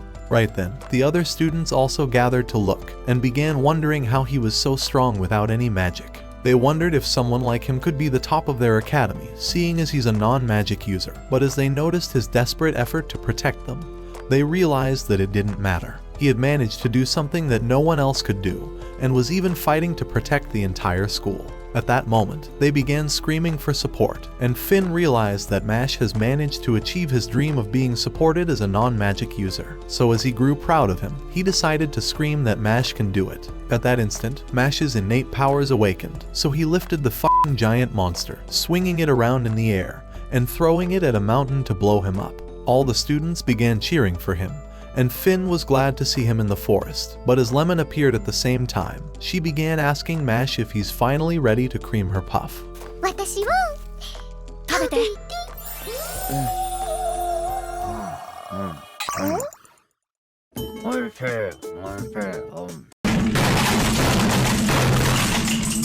Later that day, when Wahlberg woke up, Ryo told him that Mash managed to eliminate the demon, and Wahlberg realized he might be the embodiment of Noblesse Oblige, who was the special human that was destined to bring equality into the magic realm. At the same time, Caldo had managed to blast Innocent Zero's last surviving minion, but Order immediately covered him up with sand, squeezing the life out of him at that instant. So as he appeared before them, he began wondering if Caldo would take sides with Mash. He revealed that he hasn't changed his mind about him, and said he still hates Mash's ugly face. At that moment, Caldo began to leave, but told him that Mash was a special human, and that he wouldn't hate him. Within a few days, news had begun to spread across the entire world, revealing that Innocent Zero attacked the Magic Academy. However, no one recognized Mash's victory in the battle, and the school had kept it a secret to kill any threat of a protest from the people. Mash, being the only one who knew the truth, was burdened by this grave knowledge, so he went to the beach. But while Mash and Naruto were playing in the water, Finn began wondering why the Divine Visionaries still intend to kick Mash out of the academy, even though he had saved the magic realm. Order had managed to persuade the others to try and expel him, but Lemon wondered why they wouldn't just leave him alone. Right then, they discovered that Wahlberg was seated behind them, having come for the summer break. As he began telling them that Mash would never be safe until Innocent Zero was dead, he revealed that Innocent Zero has acquired the most powerful time magic in the world, and even his own spatial magic for cutting through space. The combination of these powers, which was boosted by forbidden magic, have made Innocent Zero the greatest magic user in the history of the magic realm. Additionally, he had created 5 blood brothers that might be even stronger than Wahlberg. He had never expected that Innocent Zero would grow so much stronger, so he told them that in the 14 million possible universes that existed, there was only one where they would be able to win. However, he thought only Mash could actually give them a real fight, and could even destroy the strongest of magics. As Lemon tried saying that it would be an overwhelming challenge for him, Mash told them that he would never lose, and would even graduate from the academy. However, when Lance told him that the end of semester exams were close, and that he would be expelled from the academy if he fails even one of them, Mash began having a panic attack, realizing he wasn't close to being ready for the exams. So a few days later, after Lemon decided to give him a mock exam, she revealed that he scored worse than a 4th grader taking a college exam. And with Mash being brain dead, Finn wondered if there was any hopes of seeing him pass the exams. However, when Naruto revealed that he's actually been studying and offered to help Mash study, Mash realized he was the only worthless loser, and the realization made him feel even worse. Eventually, they decided to begin the tutoring, but as it went on, Mash's empty brain got overwhelmed, and began to overheat from all the information until it exploded. However, after managing to cool off, Mash resumed his study, but when he realized he wasn't learning shit, he took off towards the window and jumped outside instantly. Thinking he may have gone nuts, Finn suggested they search for him, but Lance said that he would never waste his time on a coward that runs away, especially if that was the kind of person Mash was. But even so, Finn realized he wouldn't abandon him, the same way Mash was always there for him. After arriving in the forest, he discovered that Mash had nearly buried his entire body, and Mash apologized because studying was the one thing he couldn't do. However, Finn thought this wasn't like him, since the Mash he knew was able to defeat the impossible, and he wanted to be able to graduate with him. Hearing those words, Mash realized that he was being pathetic, so he rose out of the ground, saying that he would try his best. Before long, they returned to the class, and Mash apologized for running away. However, Naruto thought he was too tired now, but as soon as Lemon said she'd reward Mash with her citrus juices, the simp wondered if he could also get some if he helped Mash. So as they decided to continue the tutoring, and spent the next few days doing so, Mash ate his cream puffs to keep going. But on the day of the exams, he realized that he couldn't remember anything, and thought he would certainly get expelled. However, when the teacher summoned him for his results, he discovered that he managed to barely pass, and his friends thought he was very lucky. At that moment, Bamboo Man entered the class, and began screaming the words bamboo over and over. However, Lance knew exactly what he was saying, and as the mentally ill moron kept spamming the bamboo button, they realized he was saying that a crowd was standing outside, screaming that the news of Mash being magicless had spread across the realm. So all of them were here now, screaming for Mash to be expelled. However, Lemon decided to step out, and screamed for them to hold on for a second. After they went silent, she began saying that Mash's worth doesn't depend on his magic skills, and that he has the greatest back-breaking moves when creaming her puff. なんてこった。 However, Lemon tried saying that he's special, even calling herself his wife, but when the people continued screaming for his expulsion, Naruto appeared before them, introducing himself as Mash's agent. He began saying that it was truly an honor to meet all of them, but had only one thing to say. Kill you! 以上。なんでややこしくしてるんだ。 The people grew even angrier, and an ugly, worthless loser began calling them criminals for defending Mash. Immediately, he hurled a stone at Lemon, but Lance stopped Mash from going outside, saying it would make the situation worse. As Lemon began screaming that she would take Mash's punishment, remembering that he saved her during their entrance exam, she told them that she believes in him and would support him because he's a good person. However, the ugly loser thought he would become famous if he captures him, so he began calling her a sinner and called on the others to kill her. Without hesitating, they started hurling stones at her, but as Mash caught it at that instant, he began catching everything with lightning speed, before throwing them away. However, the ugly loser was glad to see him, and thinking it would be easy to capture him, he summoned Prison Wall, trapping Mash inside the steel cage. He thought he would be trapped inside the thick steel forever, but he had no idea what the this mushroom head was capable of, and Mash began punching through the steel until the door fell open. So he threw the cage really high,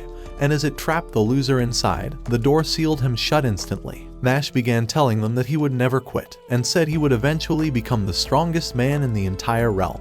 Just then, Wahlberg materialized before them and announced that Mash's fate would be decided after the Divine Visionary exams. For this reason, he suggested they wait patiently, but told Mash that most people wouldn't dream of a single friend who would stand up to an entire nation for him, yet he had 4 of them on his side. Hearing these words, Mash's determination began to grow, and he announced that he would definitely become a Divine Visionary. Wahlberg told him that passing the exams was the only way to become one, and said his friends would be abandoned by the realm if he fails.